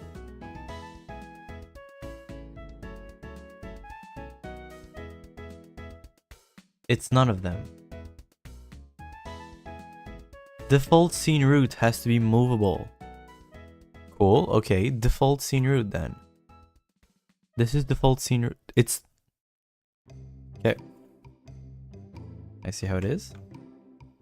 Default scene root. Why was it not movable? It was like a second ago. I changed the scale, I did not change the movable. Okay, it rotated maybe a little too much.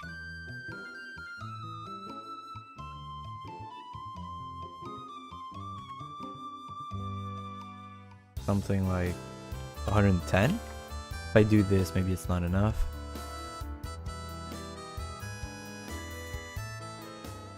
That's pretty good like this. And then why do you not work? Look, you know what? Maybe I don't even care, right? You're movable, you're nothing, and you're nothing. I don't understand what's preventing the move. There is something, it's clearly kind of like trying to do it, but it's not doing it. So because it's trying to do it, it means that it didn't hit that. So the timer, it didn't hit it. But then, I'm trying to add actor world rotation.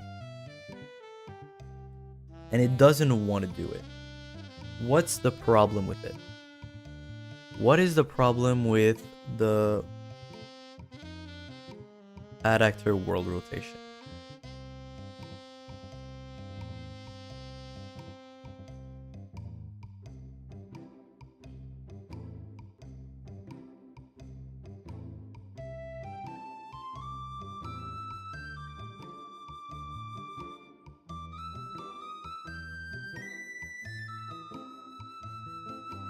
Problem.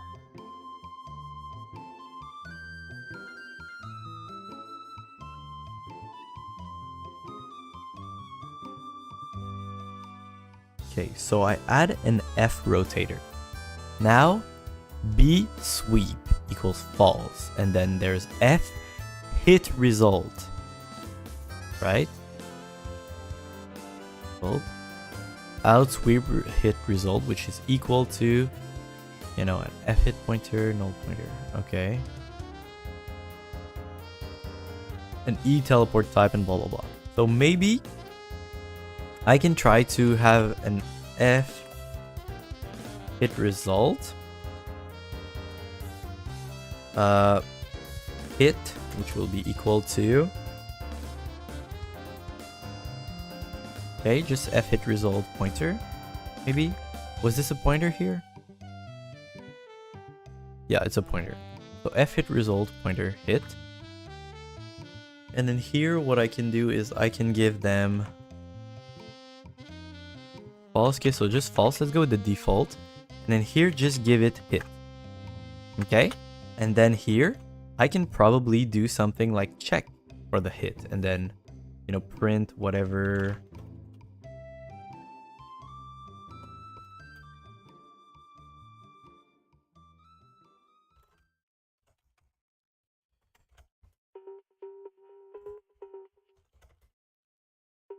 Debug message.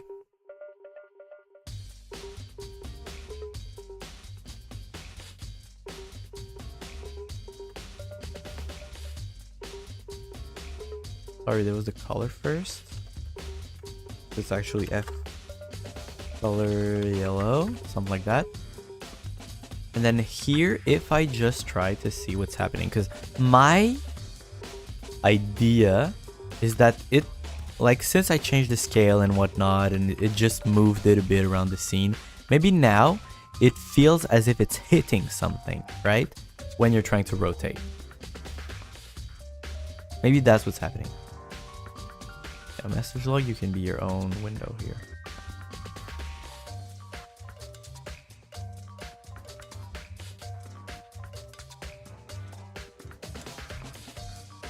Actually, message log could be good here.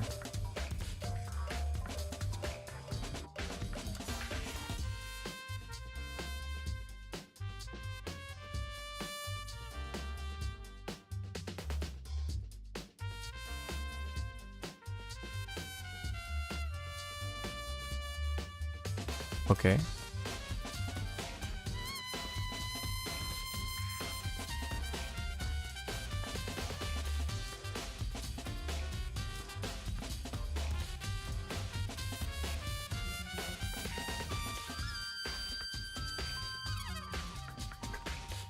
Is that better now?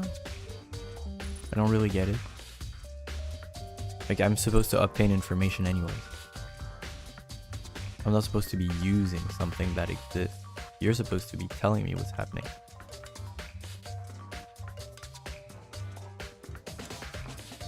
Okay.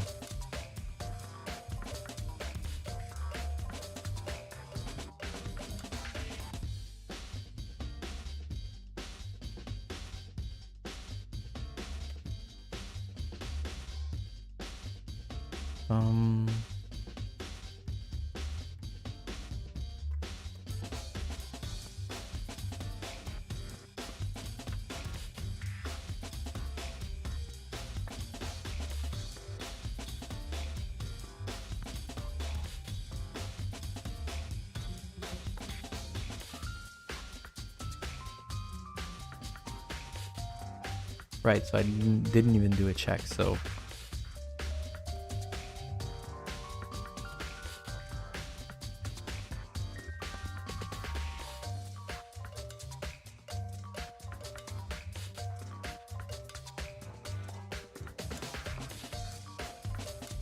What does it even mean, sweet?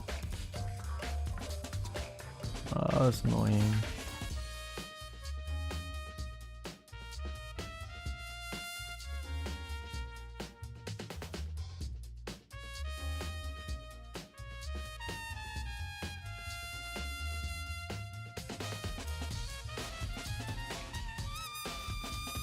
So we're gonna go now in here, and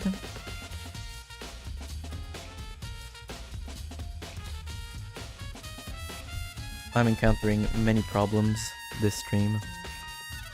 It had been a while since I blocked so much while doing this, but this is really annoying.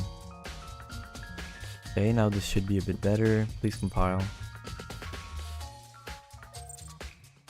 Good. I'm doing a null check, which should be fine.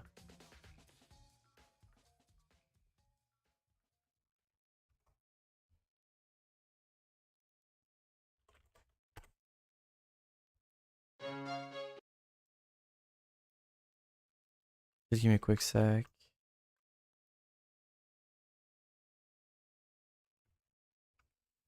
So it doesn't get a hit.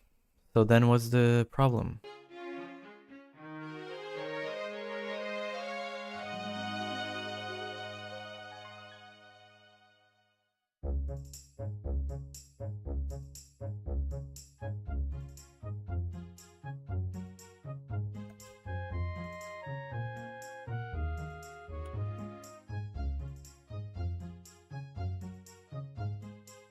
Let's try this now.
Okay.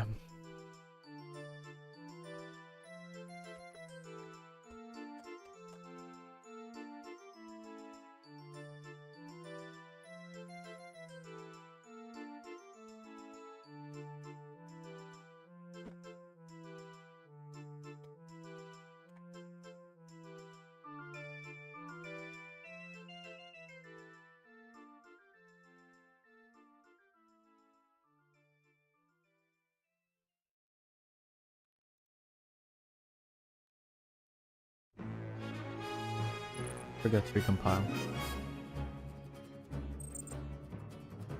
So if I go here,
let's try something here.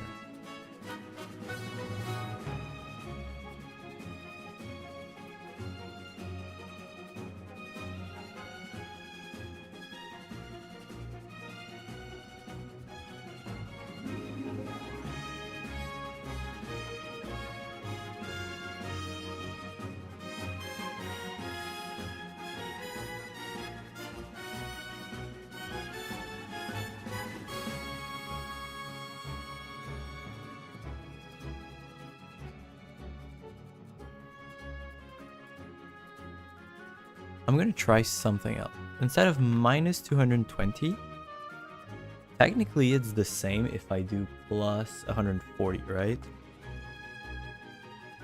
I think. So I'm gonna see if it can go. Oh wait, it should take a second.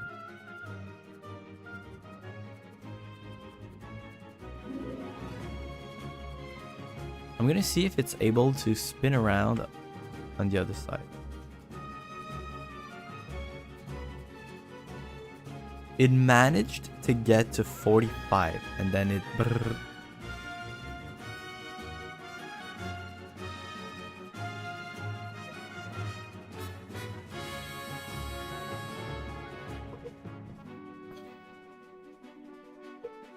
It's weird because they move for about the same amount in like both directions before it stops making any kind of sense.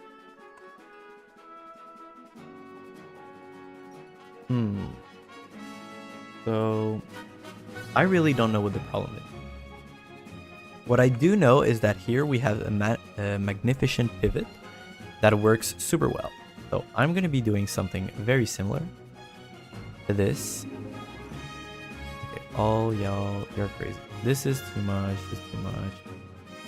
Close all the rooms. Okay, it's starting to be difficult to use. And nobody cares about the lights. Lever box, bye-bye. Both doors, this thing. Okay, here. What if I just add an empty actor? And box flap 2? Yeah, I would like to know about your location. I'm gonna copy this. And you, actor 2. You're gonna have the same location. Paste. And your default scene route is movable.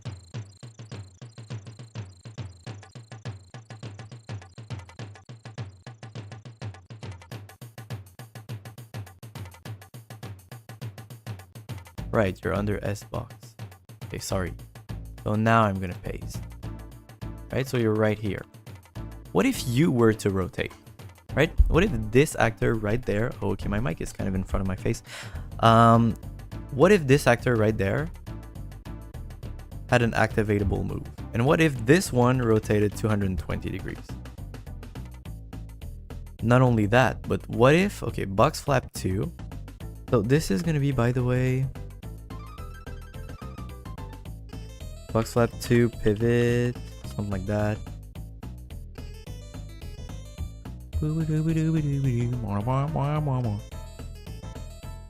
So So you don't have a move anymore. You can just have a quick click trigger that is, by the way, going to activate the pivot. Just saying. And then you, Mr. Pivot. Yeah, you have a weird scale, bro. You have a weird scale, brother. Net load on client, no.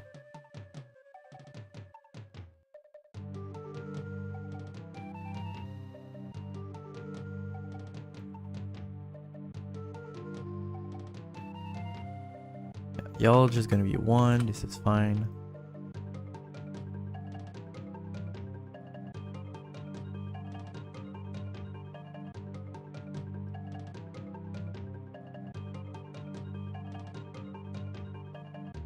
And the move does this. Okay, so what if I just put the box flap on the pivot?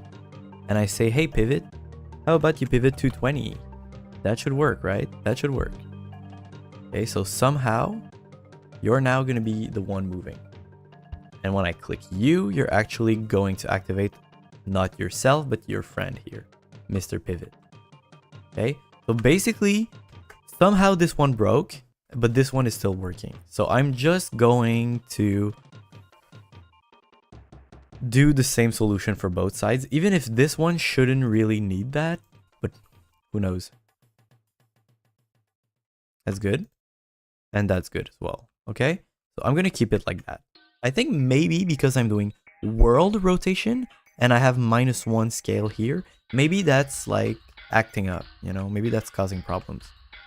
So because of that, I'm just gonna act like there's no problem and make the pivot here. Okay, now this works. There's 3 pieces of the painting that are in the scene. Only one is left, this one. So I'm now going to be moving this one as well. So it's piece number 2. So here, piece number 2, we know where it's at and whatnot. So we're just going to be moving it around the scene. So you go like this. Yeah. I don't know why the textures render so weird, bro.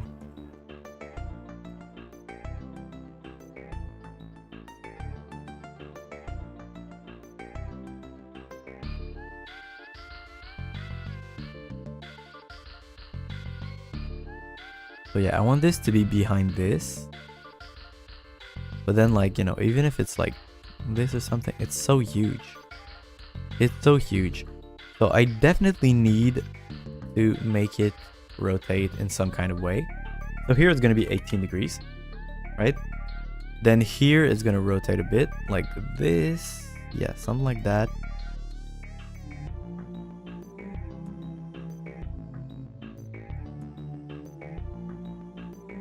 Something like that, yeah.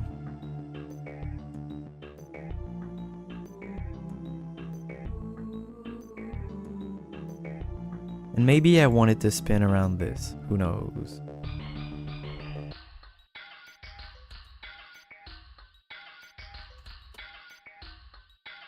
Yeah, maybe it's like this.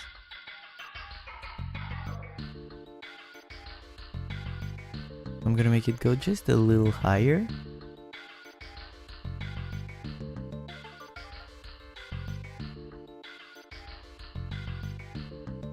Yeah, like this is good. And here, I mean, you know, less than that, but just a tiny bit more like this. And then a tiny bit more like that.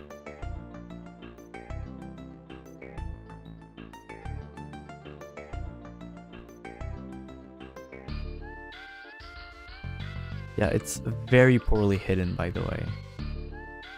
I thought it was gonna be like very small and like hidden behind the thing, but this is so bad, man. This is huge.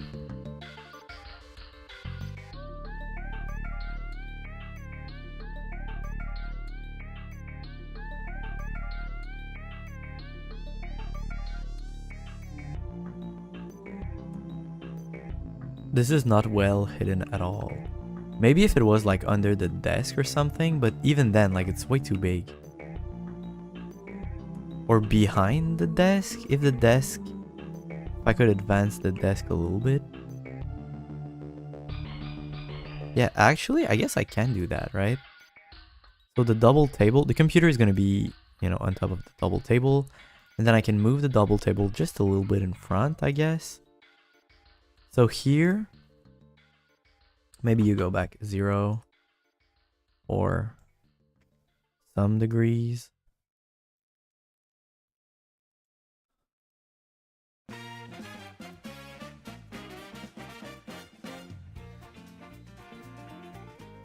Oops. Something like that.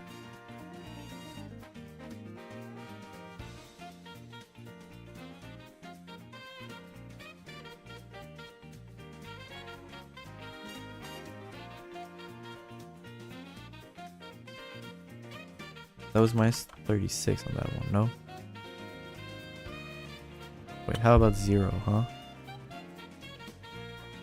Minus 90 here?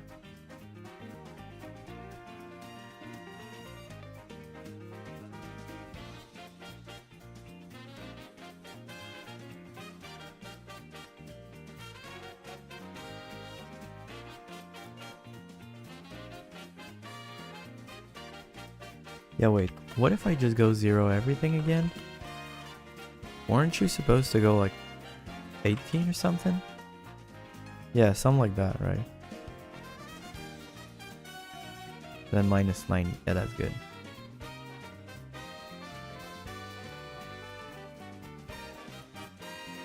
It's not just gonna go like behind or on the side. Oh, on the side could be good, huh?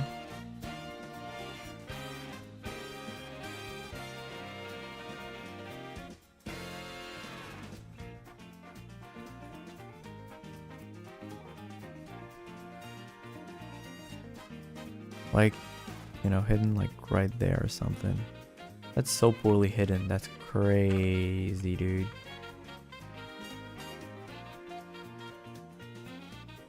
Yeah, never mind. This is gonna be minus 90. And it will go there.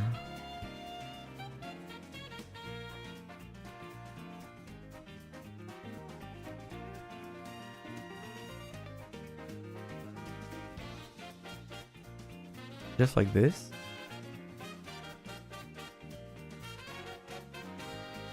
And they will go like there. Just slightly, even less than that, in fact.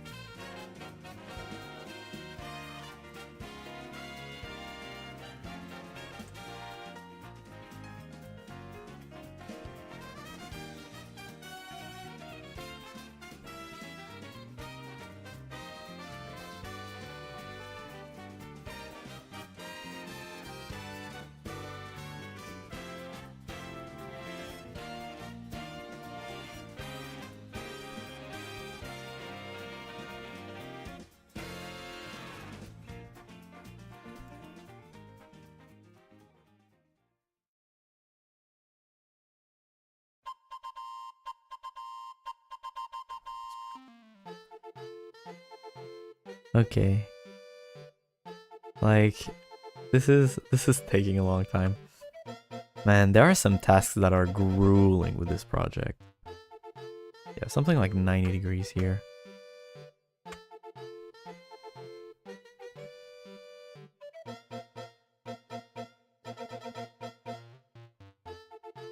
This is alright though. Like this, pretty good. Now I could technically like hide it like super well like this or something.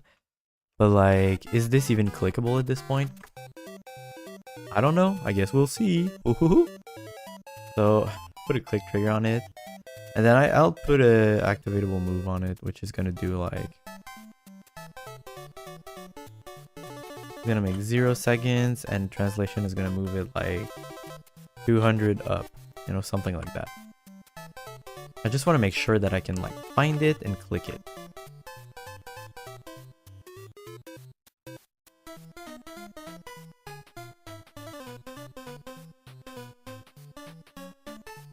Not even clickable. Okay, but my range is just not long enough. Honestly.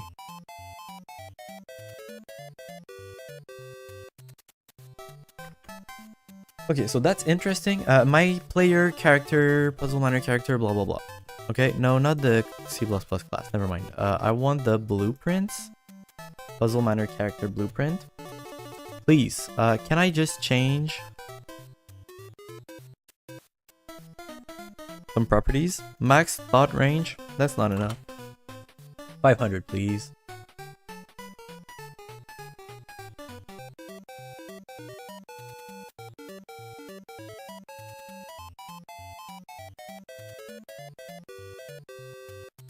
Yep, it would be nice if I could have a little crosshair as well. In the middle of my screen at all times. Just a little crosshair. That could be useful.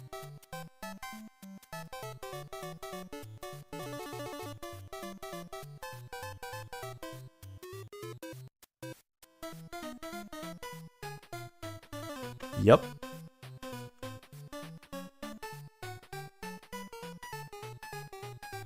Yeah, this model, by the way, maybe it's because of that mesh, I'm not sure.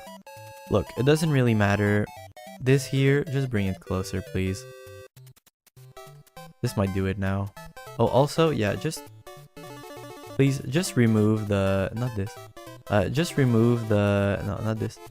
Just remove the... the text here.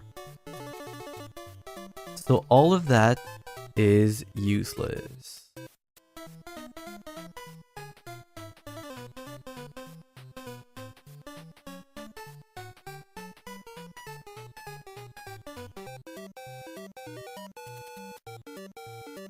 Blah blah blah. Blah blah blah blah. Just do it like this again.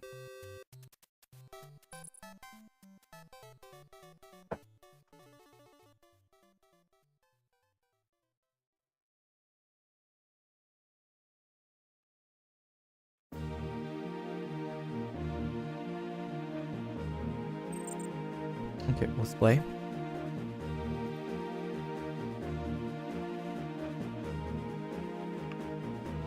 $500 might be a little long.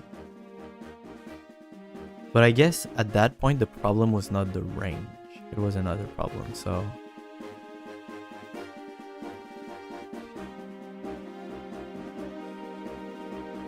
Like, this is fine, but... Why am I unable to click it? Either the click trigger just doesn't work. Yup. Not either. The click trigger just didn't work. So now I can just click you again and then put you back where you were. Back where you belong. Like right here. Something like that. Yeah, that's pretty good. I'm gonna save. I'm also going to go back in the BP Puzzle Manor character right here. And you know, 300 was pretty good actually. It's kind of a lot. It's kind of a lot. So this way, you know, here it doesn't work, it doesn't work, it doesn't work, it doesn't work. And then... Oh.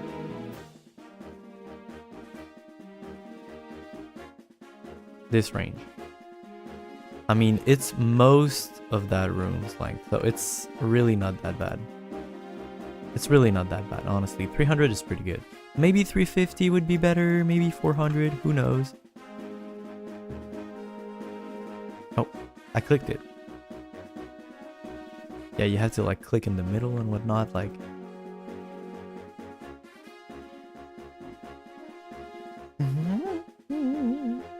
So it moved.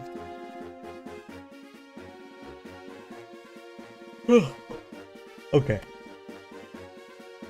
Now though, it's kind of crazy because there's like so many rotations that are needed, which is kind of insane. Good.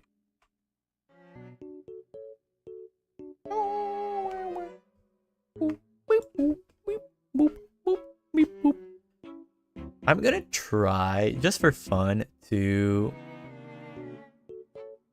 not even put like any kind of pivot or translation piece or anything like that. I'm really just gonna try to, because if I have to actually use a pivot for every additional rotation, and then the final rotation, you know, is the painting piece itself. If I have to do that, I have to do a bunch of chains and add 2 more pivots. It's kind of complicated. So I'm going to only try to, because since it's doing it, you know, instantly, maybe if I check the world rotation, yeah, see, like, of course, because I'm combining rotations and whatnot, it's kind of a weird rotation. But if I use this and I give it this, maybe it could do the entire movement on its own. I think it's possible, but we'll see about that. So let's see. Okay. Location is fine, right? It's just relative. It's fine, right? It's gonna be able to do it. Okay, so here, this is 274, then 808, then minus 594. Okay. Also, minus 72, 90, and 180. Okay. So the movement needed will be, so here it's minus 284, then minus 808, then actually plus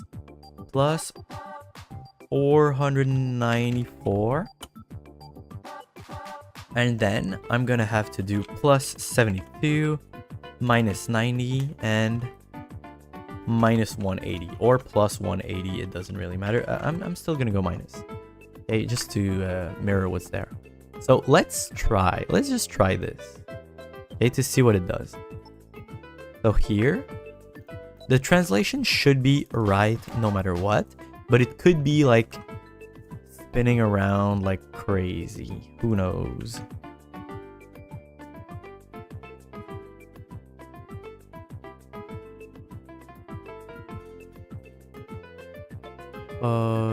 Yeah, actually,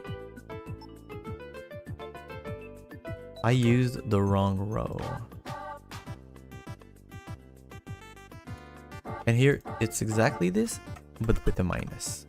Okay, now it's gonna be 72 minus 90. And then minus 180 or something. Okay, so here, I'm going to be trying this instant animation and whatnot. If it works, I could also like retroactively go change the other ones using that strategy. This way I won't have to have like infinite pivots, or I could just leave them there and not care. It's too far.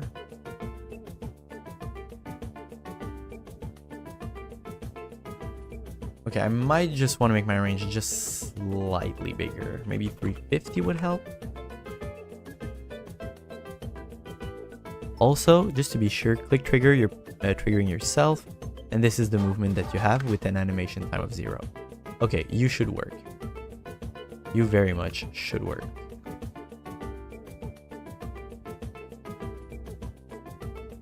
So here I can't. Okay, and here. It worked. Okay. Where did you go?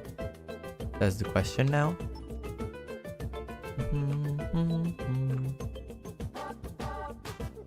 I wonder, is there any way to see inside?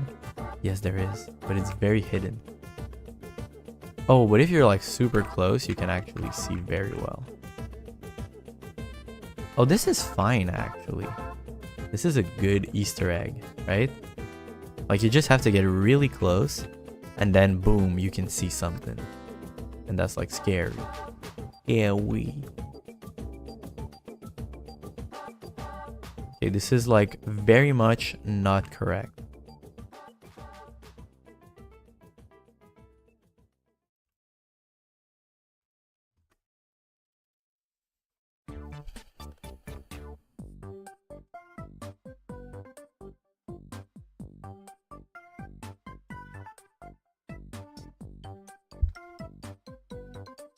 Okay, well,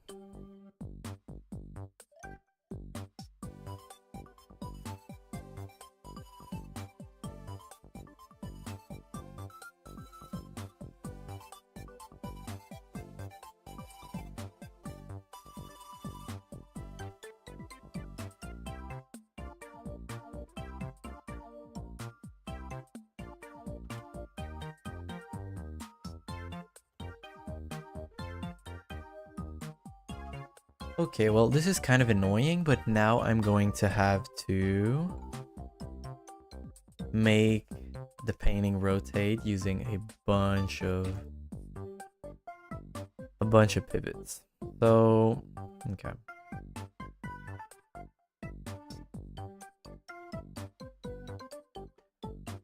A new actor, basic, which is going to be a actor, and I'm going to call painting piece to pivot. And then I'm also going to add a quick actor, which is going to be sub pivot, and sub pivot is going to be your sub pivot here. It's going to go under painting. Thank you very much. And if I go painting piece 2, I can go see in the details its location. I can copy this and I can paste this in paint piece 2. Okay, painting piece 2 pivot. So painting piece 2 pivot, you're now going to have to go there. Okay, you have the exact same position, and you also have the exact same position, and you as well. Not you, but you 3. So you can actually go under sub pivot. So you here, you will have 0 rotation in every way. Now you, painting piece 2, pivot, the normal pivot, you're actually going to be 18 degrees. This is good. Once you're 18, the sub pivot is going to rotate it another angle. So it's going to be like 90 or something, was it? Of course. Okay, so it's not going to be around this.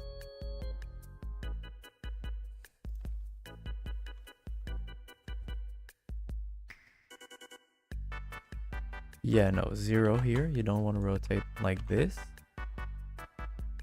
Because if you go 90, you go like this, right? Okay, you don't want that.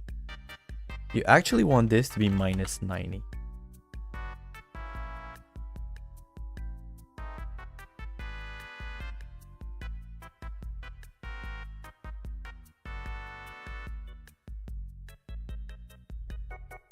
Why? Why?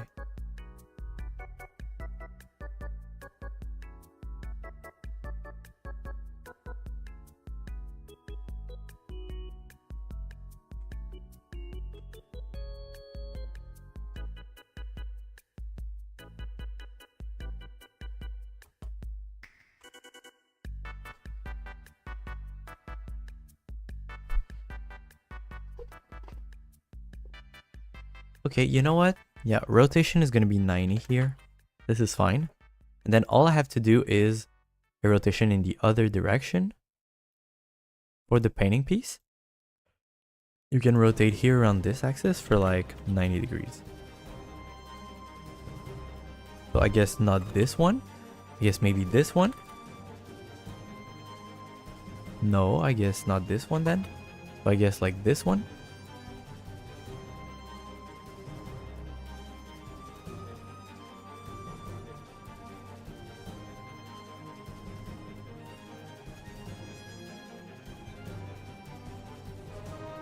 Nobody wants to do this, bro.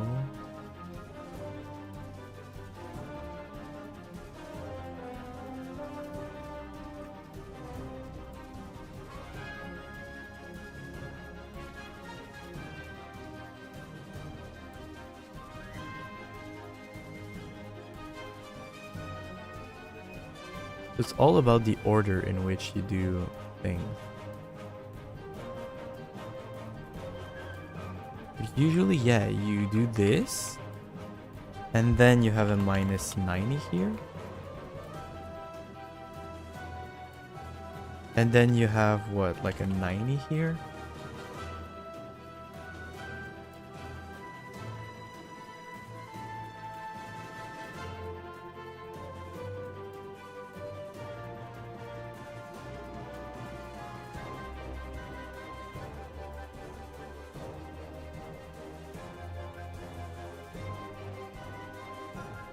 My back's hurting a bit. Okay, so I guess I also want to make it just slightly higher. I didn't realize that this was clipping the floor.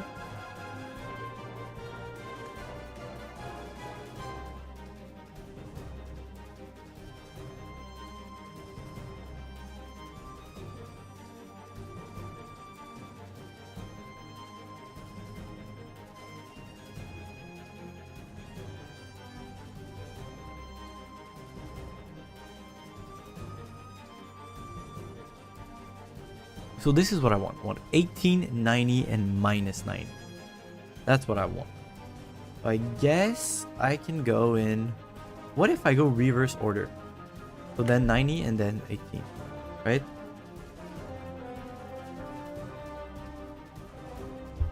What if I just go in reverse order? That might be the strat. The 90, right? And then the final one, you just go 18. Okay, it seems like it's a pretty good strat. It may have worked.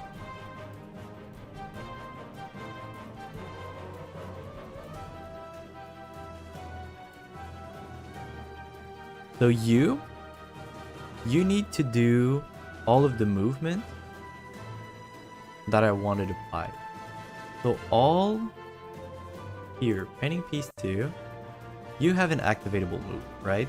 So translation here, I'm gonna copy. And your rotation, just to be clear, is going to be minus 18, right here.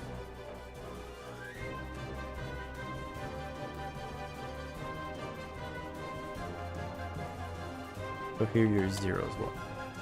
And here, well, I'm gonna keep you there for now. Because it's kind of annoying if I have to redo it. So here I'm going to go in puzzle manner, activatable move on you. Yeah. Please keep the music going. And then on that move, I'm going to paste all of that. And you personally, you have a rotation, which is minus 90 here. So you're going to do plus 90 right here. Animation time is going to be 0. And also, when you get activated, you have an activated trigger. Okay? And you're going to trigger something else once it happens. Yeah, so plus, and it's going to be...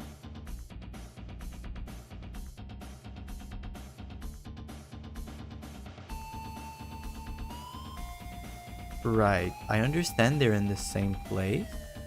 What am I doing, bro? I understand they're in the same place, but actually, there's... No, not pivot. No.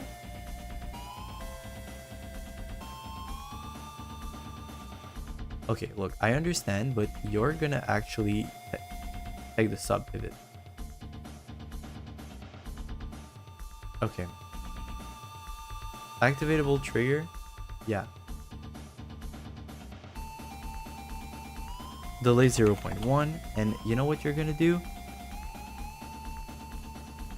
Viewport?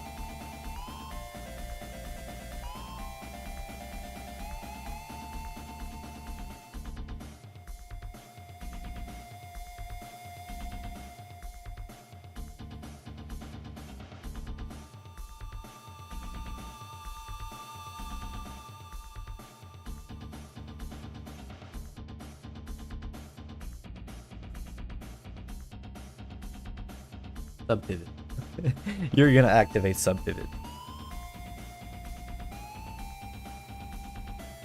So after 0.1 second is gonna activate the second rotation. So first rotation 90 degrees. Then after 0.1 second, you're gonna activate this one, which is also going to have a activatable rotation, which is gonna be minus 90 on that axis. Minus 90 on that axis, and it's going to be instantaneous. But you're also going to have an activatable trigger, right? Because you, 0.1 second after your rotation, you're going to be activating, and this is where I can go back to the scene, because now it's the painting. the painting piece 2. You're going to be activating the painting piece 2 right afterwards. And the painting piece is going to move in a very simple manner, which is none of that nonsense and only a minus 18 here, right? So you go from 18 to a minus 18. That's good. Yeah. And if I go back there, I just want to make sure you're 90 and your move is minus 90. And finally you are minus 90 and your move is plus 90. Yeah. And you also have the entire translation, which should work. Oh, also, wait. One thing I didn't check was this painting right here. Do you have... Oh, I can go back to this, by the way. No, but not right now, but yeah. Here, do you have a instant move? Yeah, that's right. And when I click on you, what do you activate? Oh, okay. Yes. What you activate is going to be the sub pivot. Not the... You're kidding me. Now it's the sub pivot that appears? Now it's the sub pivot. This is really annoying, okay? This is going to be a pivot. Why? I didn't want an accent. Painting piece to pivot. Okay, this is what you're going to activate. Now, okay, does it work? Does the entire sequence work? Please tell me it does. Okay. I could see far enough away. It moved. That's for sure. It moved. That's pretty cool. Here I could probably make it less... Yo. It's in the exact correct spot. Or is it? It's actually not. I probably changed something in the move. There's something in the move. So it's, which axis is it? It's the y-axis, it seems. Something is wrong with the y-axis. So what's the move that I'm telling them to have? Just to be clear, the painting piece number 2 here, it has no position. Okay, fine. Sub pivot, do you have a position? No. The pivot, yes, you have a position. Good. But is the position the one you thought? 274, 808, and minus 574? No. Right? You're at minus 5. Yeah, you're at minus 574. Okay? Yeah, I did change that. I did adjust that, and I forgot to change it here. So at 474 that you add. So you need to change the move for that, which is 474. Okay? So now, let's say that I play the level as intended. Okay? Let's just go. I start by opening my first place. I can click here. And I'm like, whoa, there's a weird stuff inside of it. I'm not going to click that because it's scary. Oh yeah, there was nothing here in the end. Then there's something here. I'm not going to click it. There's something behind. I'm not clicking that. I'm clicking this here. Opening this. Going upstairs. Being like, ooh, I wonder what's here. Wow, oh, it's blinding lights. That's crazy. That's crazy, brother. And then, wow, what a beautiful easel. I wonder if something goes there. Oh, a treasure. I kind of want to open it. Whoop. Oh, wow, it opened. Huh. There's a weird piece like the other ones. Maybe I should click it. Oh, wow. Now that I clicked it, it placed itself on the easel. That's kind of weird. Oh, maybe the other things I saw were other pieces of the same painting. Maybe I should just go get them. I can't. Yay, I could. Then this, click. And then finally, woo!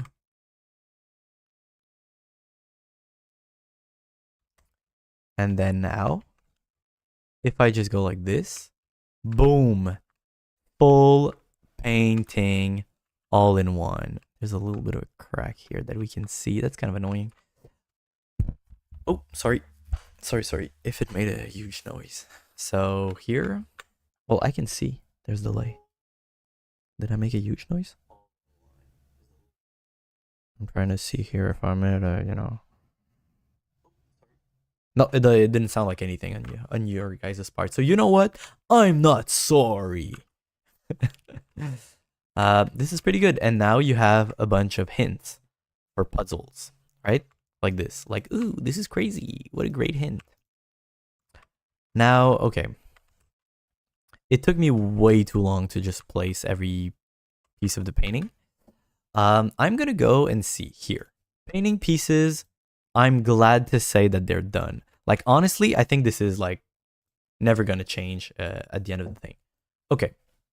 Now, finally, now that we are very late into the stream, I'm going to explain the name of the stream. I thought placing the painting would take like nothing, but hey, I named this stream I Found a Solution. And what did I find a solution to? Okay, maybe I could put some background music, right? Oh no, these have stopped working again. So what did I find a solution to? Well, you see, last stream, I was kind of discontent, kind of unsatisfied by the fact that I didn't have a good idea on how I could make a component like an activatable, actor component that could either like create something or like modify a lookable. Well, so basically I was thinking, hey, I could, because okay, last stream I added the lookable destroyer, like the door right here that you see. When I start the game, there's a lookable on it. These doors won't budge, but it looks like there is a corridor on the other side. So now if I click here, there's no point for the lookable on them, right? Like the text that was written on them is now useless. So I removed it.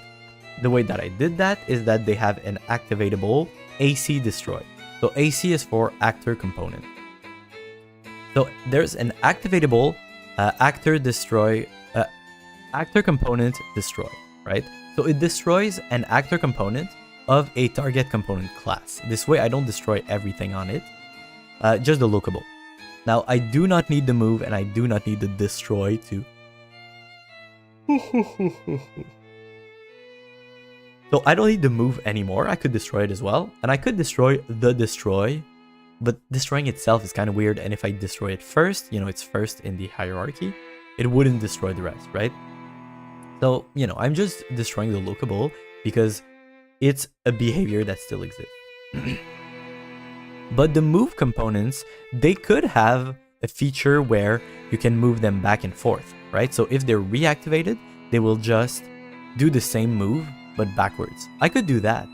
And I could, at the end of the movement, destroy it if I only wanted to move once. Like the doors, if I don't want to be able to close them again, in the situation where I could move them, boom, boom, boom, boom, infinitely, then I could just say, yeah, like I add an AC destroy that destroys, an activatable move. So every activatable move, there's only going to be one on the actor would be destroyed. So that's, that could be one way to do it. It's adding more functionality and more complexity for no reason. So, not necessary. And I also could just have a checkbox on move. So, like reactivatable. And if you reactivate, either you could have like, bouncy behavior or just continuing behavior. So something like if you push a ball, maybe you can just push it multiple times, right? Or maybe if you have a door like this one, you could open and close. So that, basically the activatable move could definitely be expanded upon. Like it could be made into a much more complex component. But then you have to set, a bunch of settings in the editor. Kind of annoying. Well, I say that, but if it's just a bunch of booleans, you could by default say, no, you can't reactivate it. And also, yeah, just you can't reactivate it. And if you reactivate, I guess it's a second checkbox, which would be like, reflect movement or something. So yeah, that's interesting. That being said, yeah, so basically the way that I remove the lookable is not by modifying the text, is not by unchecking a checkbox or anything like that. I'm literally just activating something that destroys the lookable itself. So the lookable just gets completely removed. But I wanted some lookables to say something about an object before you interact with it, and then say something about the object after you interact with it. Meaning that you could probably, you could do that in two ways. Either you use the activatable AC destroy, which is very generalized. You add one of them to destroy a lookable, just like I did with the doors. And then you add another component, which is an activatable, maybe like AC create, and it creates a lookable. But the thing is, when you destroy, knowing the class is enough to look for what you want to destroy, and then you're fine, right? But if you want to be able to create a new lookable, you need to know everything that's necessary to create it, right? You need to know the variables, you need to know everything. So I was thinking that the only real way to do it was to have an activatable lookable creator, right? Not any other types of component, just something that creates specifically a lookable, kind of like a delayed lookable, you could say. Like it's a lookable that starts exist. It's something that creates a specific lookable. So basically you would give it, you know, the thoughts that the lookable is supposed to have, and the fact that it's gonna, well, yeah, just the thoughts it's supposed to have, and then it would add that to the target actor, right? So target actor, you add a new lookable, and that lookable has, you know, XYZ, just text on it, right? So that's one way to do it. Just create it. Another way to do it is, you know, like I pretty much never will want a lookable to be on an object,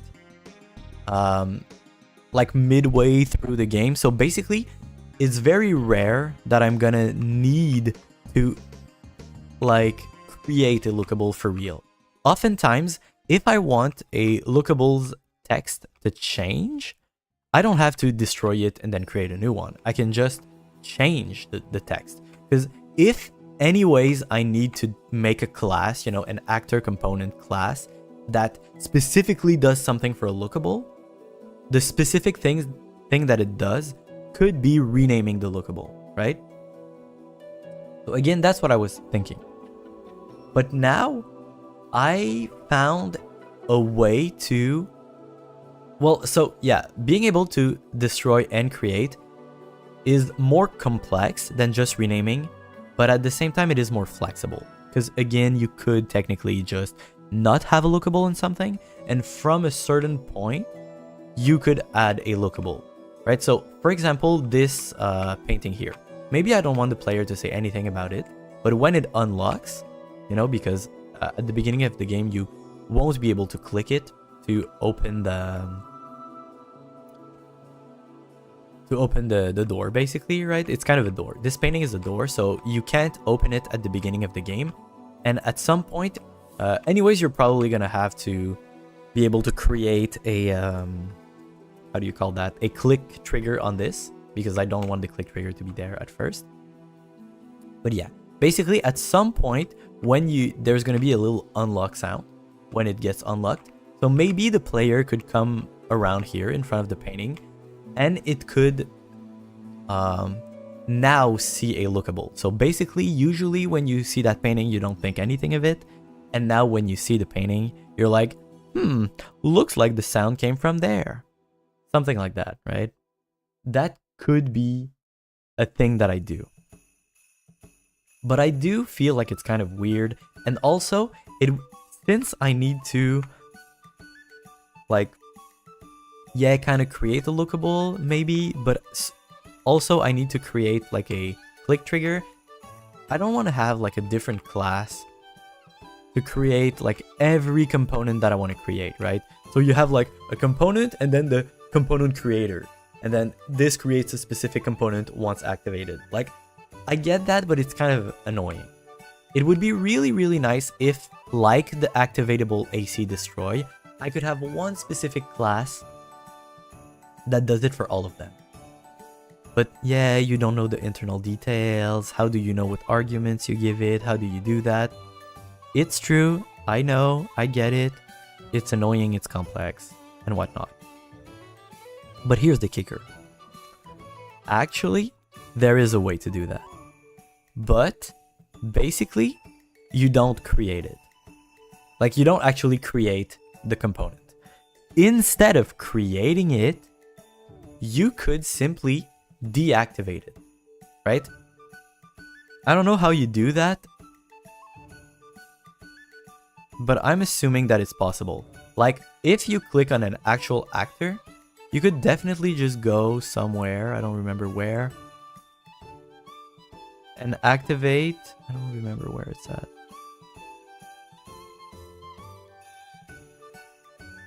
Yeah, actor hidden in game, you know? You could do actor hidden in game, and what it will do is that it's not going to be inside of the game, and it's probably not even interactable at all in the first place. So this is really good, but this is only for actors, it seems. So now the question is, so maybe my solution doesn't work, but basically I was thinking that maybe there's a way that an activatable could, you know, probably have something like that, you know, something like a disable on it. And this way you could basically just create it as a normal component. Like here, the click trigger is just a component that exists. But then I would check something like, you know, I would disable it basically, and I would re-enable it through a trigger. Or through an activator, sorry. So an activatable, you know, AC enable or something. So it would enable any actor component when it gets activated. That's the idea. So here, I would like to see if this is at all possible. So I'm going to be Googling this real quick. So Unreal Engine actor component disable. No, not disable actors.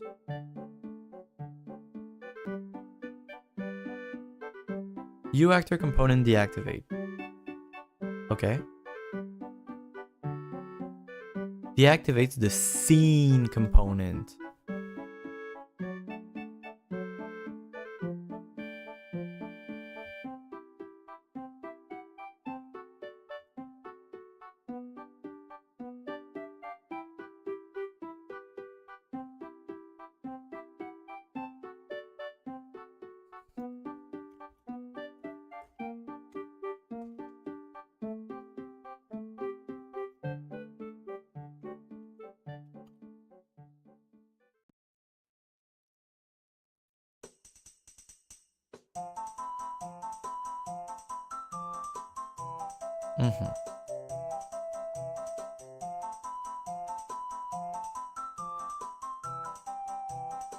Yeah, I'm gonna have to be finishing the stream somewhat soon, but I want to see if it's possible. At least. I'm doing my research right now. I'm just looking how I can disable an actor component. If it has to be a scene component, it's kind of annoying, but maybe, who knows.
Hmm.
I just want to check something here. If I click on the actor and I go with actor hidden in game, okay, I can try to see if it's here or not. It's actually here. You just don't see it. Yeah, okay. So even this is not actually very good.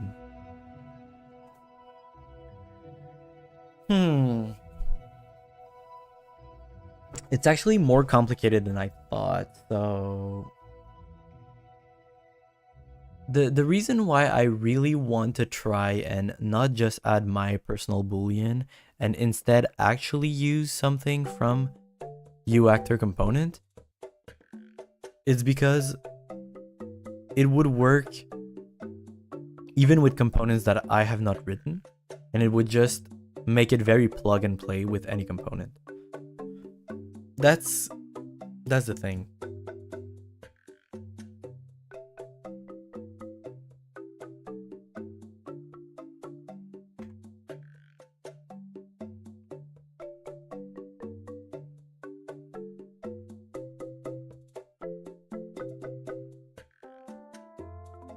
I don't understand why there's an auto activate. It doesn't change anything here. Is editor only. Yeah, it literally just seems like it doesn't care about anything here.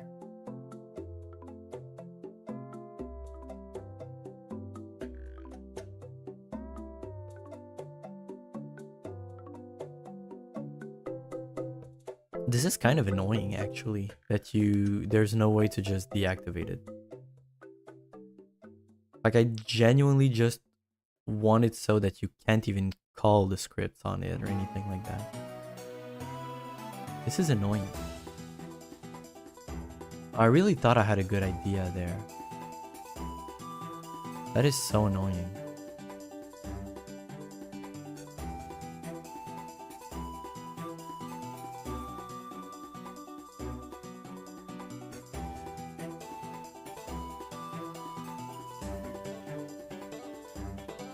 So yeah, I mean, I guess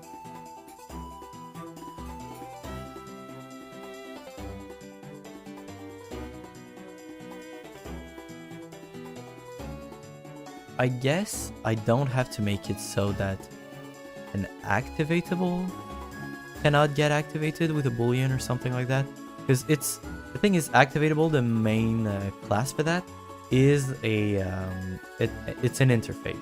So it can't really have attributes like, you know, is activated or something like that, like a Boolean value, which is kind of problematic. So I guess if the triggers themselves, right? If the triggers, just basically if the trigger has a default thing, like by default it's activated, but in the editor I could set it to not activated, and then there could be a trigger that activates other trigger. Yeah, other triggers. So basically here it cannot be clicked until it can be clicked. So a click trigger could activate. Yeah, and what it can activate would be an activatable, like, trigger enabler, right? So activatable trigger, but activatable, like, trigger enabler.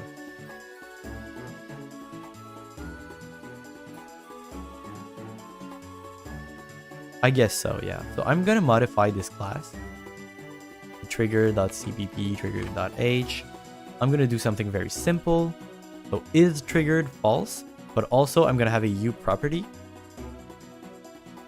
that is going to be very simply a bool, which is gonna be called is enabled, and it's gonna be equal to true by default. These are the defaults. You can change the defaults if you want to.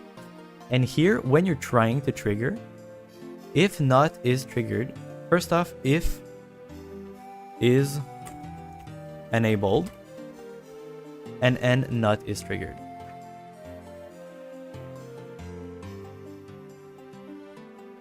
Oh, actually, I don't need two boolean. I can probably just use one boolean, which is enabled, and once you trigger it, it would, you know, by default disable itself, but then something else could re-enable it, right?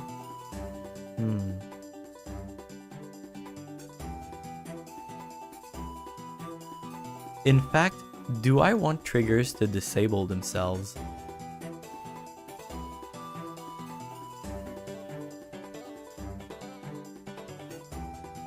Because, like, is triggered, it doesn't really matter if it's triggered.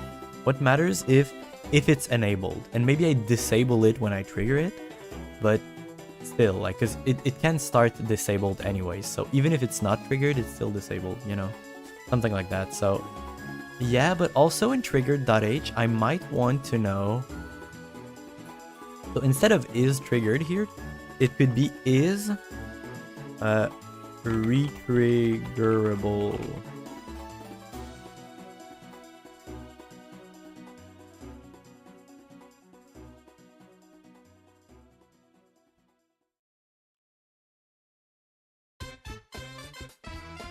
Is once.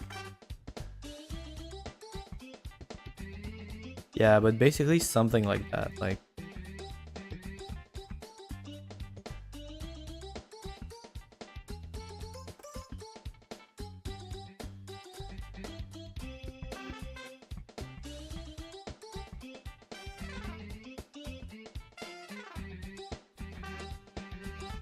or actually it could be can retrigger.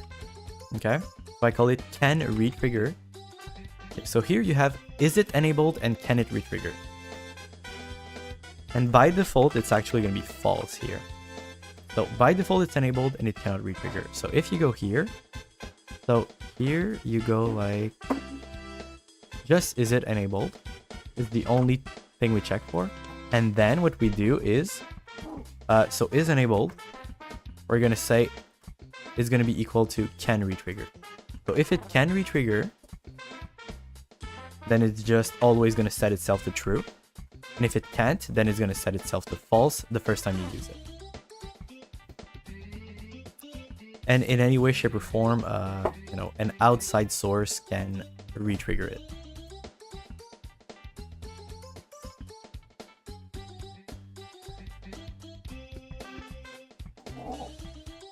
Okay, so that's pretty good. Yep. So I think this is, if I recompile, it shouldn't remove every trigger that exists, right? Because the attributes that were exposed to the editor are still there. So I think it should be fine.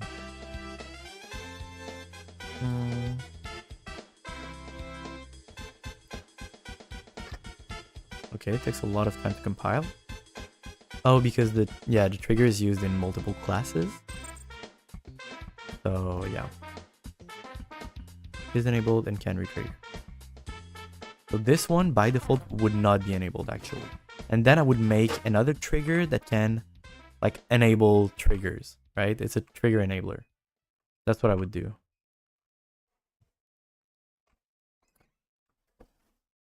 So yeah, something along those lines. Hey, just give me a sec. I'm gonna pause you for like 5 minutes, guys, maximum. See you in a while, crocodile.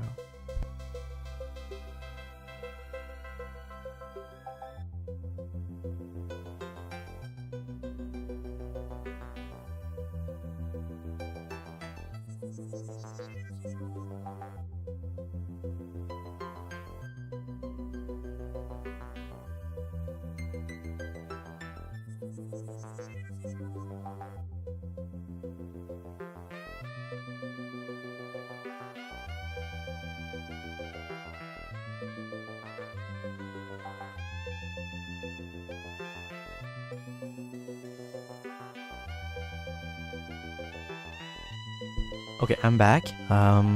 Webcam. Okay, so I'm gonna try to finish really quick because after this I'm finishing the stream. So, okay, now I want to make a child of this.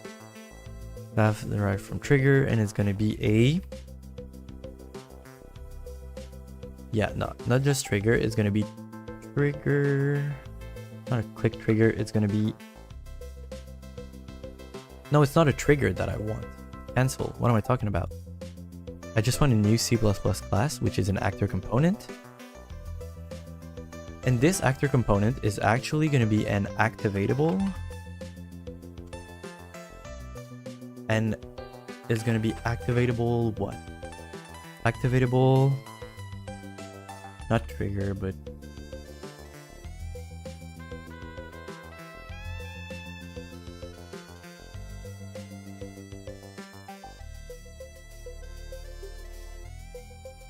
Activatable, like trigger enable or trigger enabler. Nah.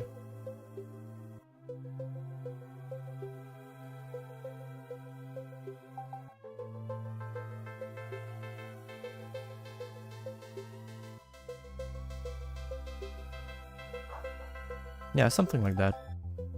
Activatable trigger enable. I just have to not, you know, because there's activatable trigger as well, so...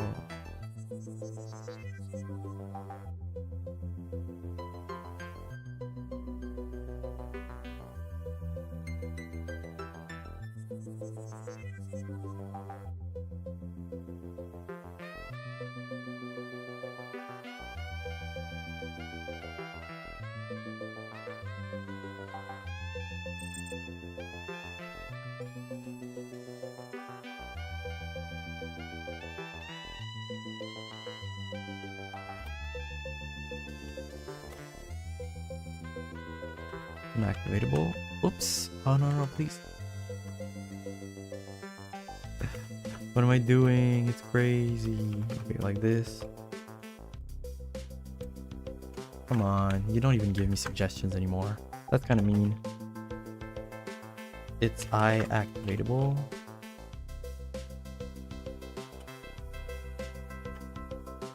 So now, I don't need to begin play.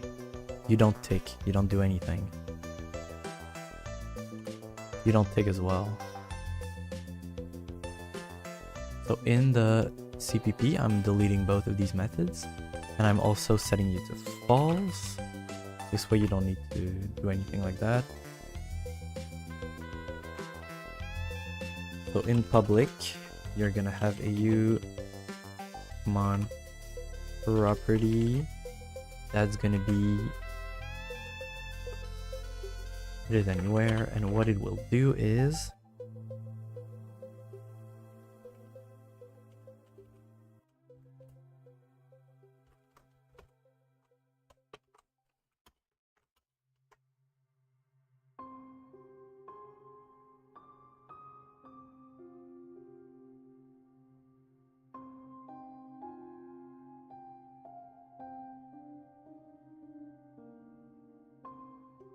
Something like trigger to enable actor.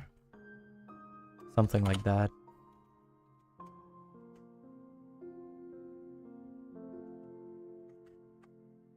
It's gonna be a U class pointer. Is gonna be trigger to enable class.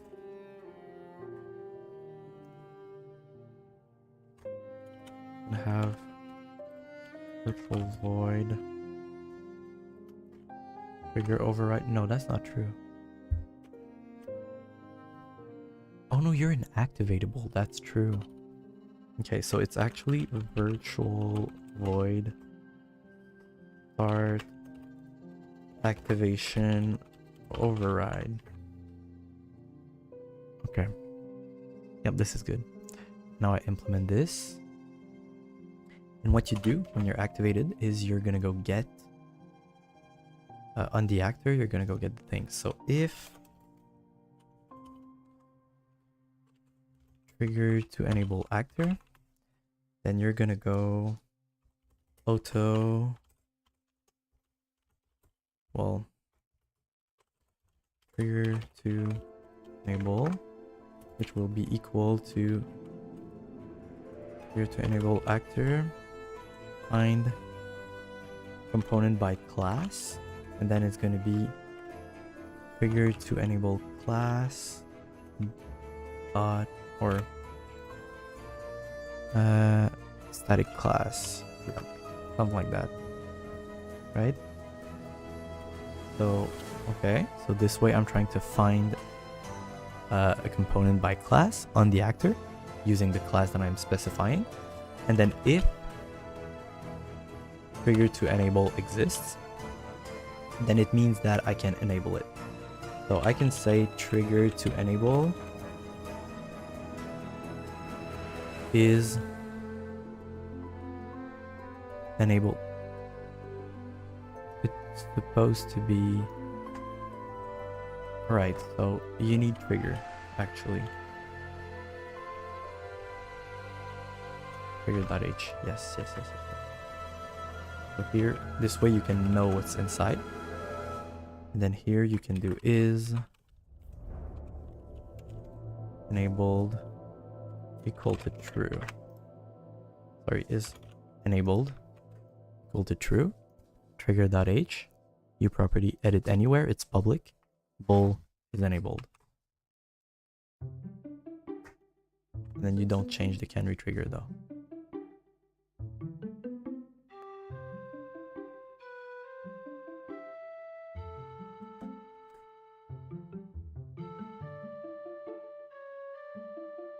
Yeah.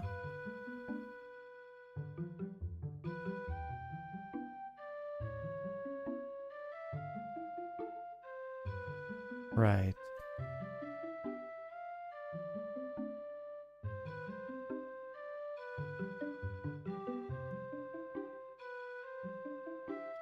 Wait, so here you say T subclass of. Okay, so here it could probably be T subclass of.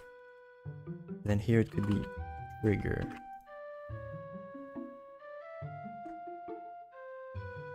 Sorry, it's gonna be uTrigger, I think. Yeah, so it's a subclass of uTrigger. It's gonna be trigger to enable class.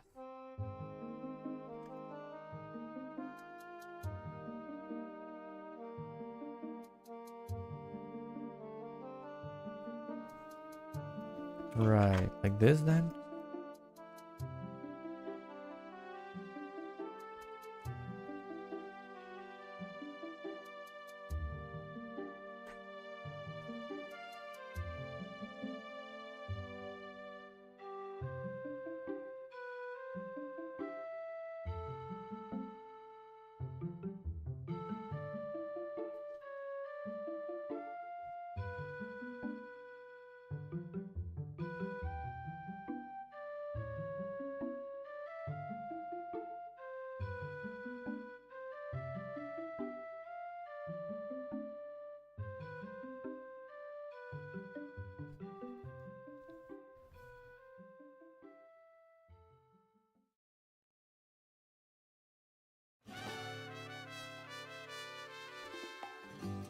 Okay.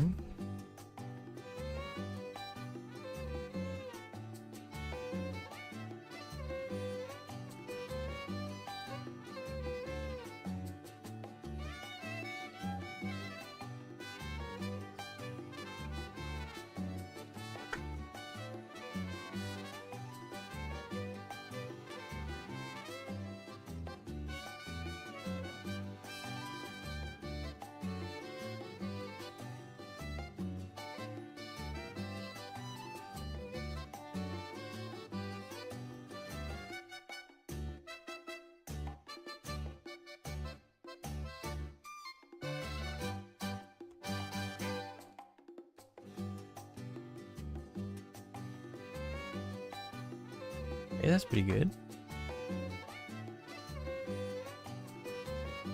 Dude, it's not a U actor component. Come on, man.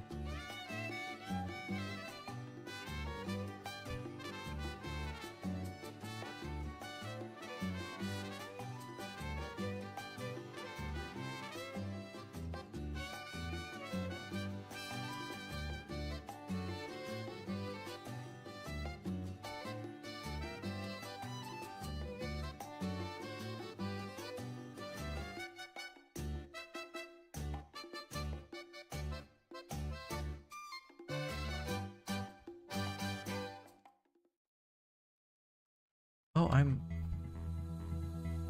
why am I doing this? Oh, because I guess I want to know. Yeah, I want to know what subclass it is. No, I get that. Yeah, I understand actually. You're right. But I will cast it as a trigger though.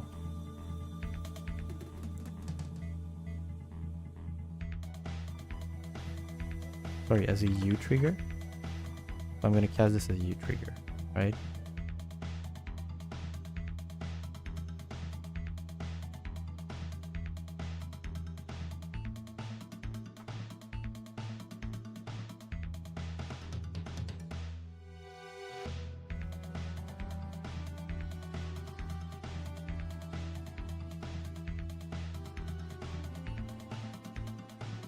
Or actually,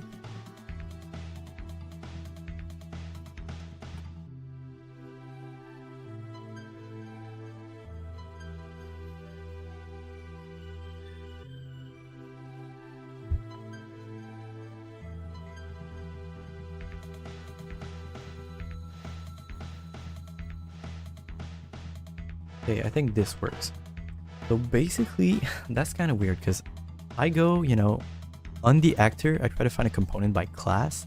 And here there's the, I'm giving it, this is a class. This is just a class, but I need to get the default object and get the static class from that. Kind of weird. I thought static class was supposed to be, yeah, it's a static method.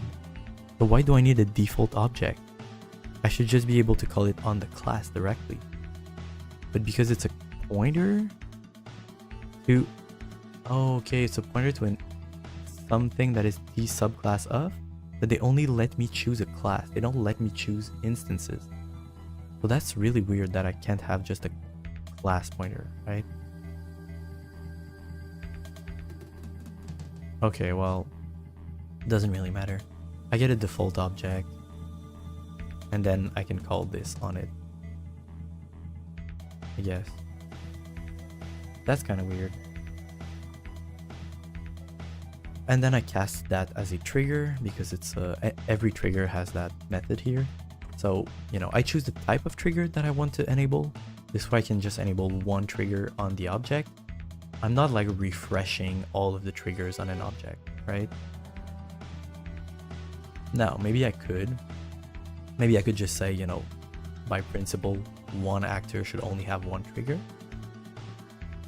But still, like, this is what I'm doing here. Because I could just not even say which type of trigger I want. I could just say, hey, find whatever trigger there is on this actor, you know, or whatever first trigger you find on this actor, and then use this. I could say that, but, you know, I haven't done it like this. Okay, so basically,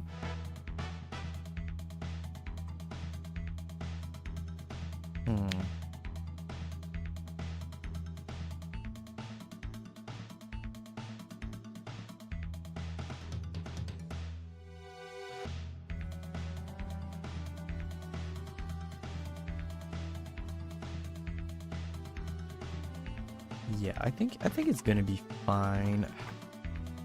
Yeah, maybe I'm making my life too complicated, but it could be nice if you could say which type of trigger. Just in case in the future I find myself wanting to add multiple triggers on one object. One actor, I should say. The compilation has failed, so maybe I'm just not understanding how this is supposed to work. It's possible, you know. This is fine. Yep, show log. Thank you. Can I scroll? Fuck you, man. Let me scroll. This is kind of triggering, honestly.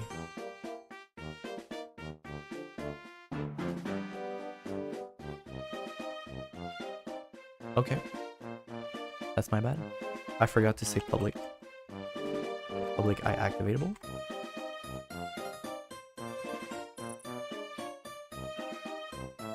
Really, again.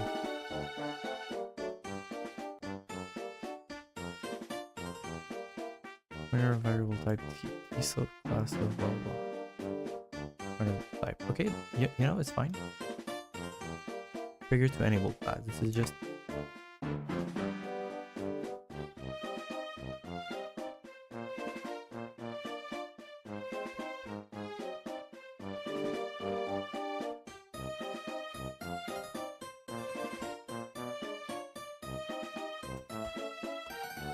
yeah, this one's fine.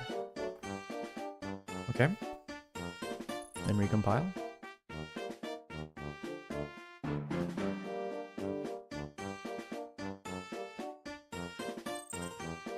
Okay, now it actually compiles, which is kind of insane.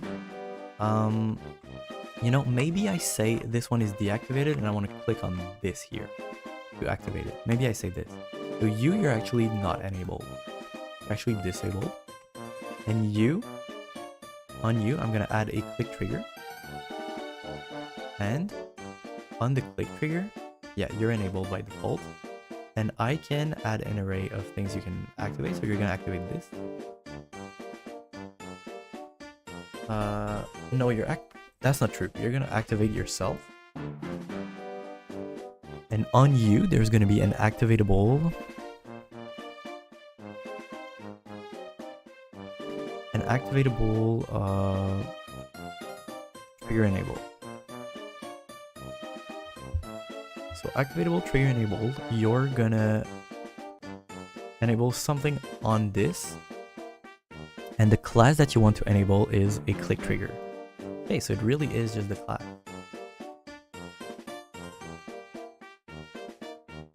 Okay, so you go here, that's fine. And then here, you know, here I go. I click you, nothing happens. Here I go, click on you, okay, and click on you, it works. That is amazing. So, you know, that's pretty good. I think that's pretty good.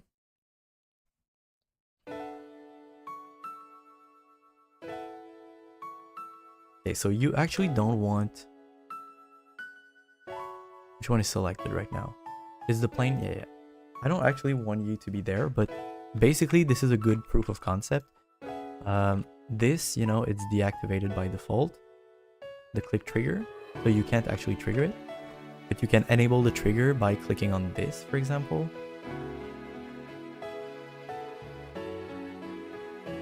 Or let's say this one here, because you want to open anyways.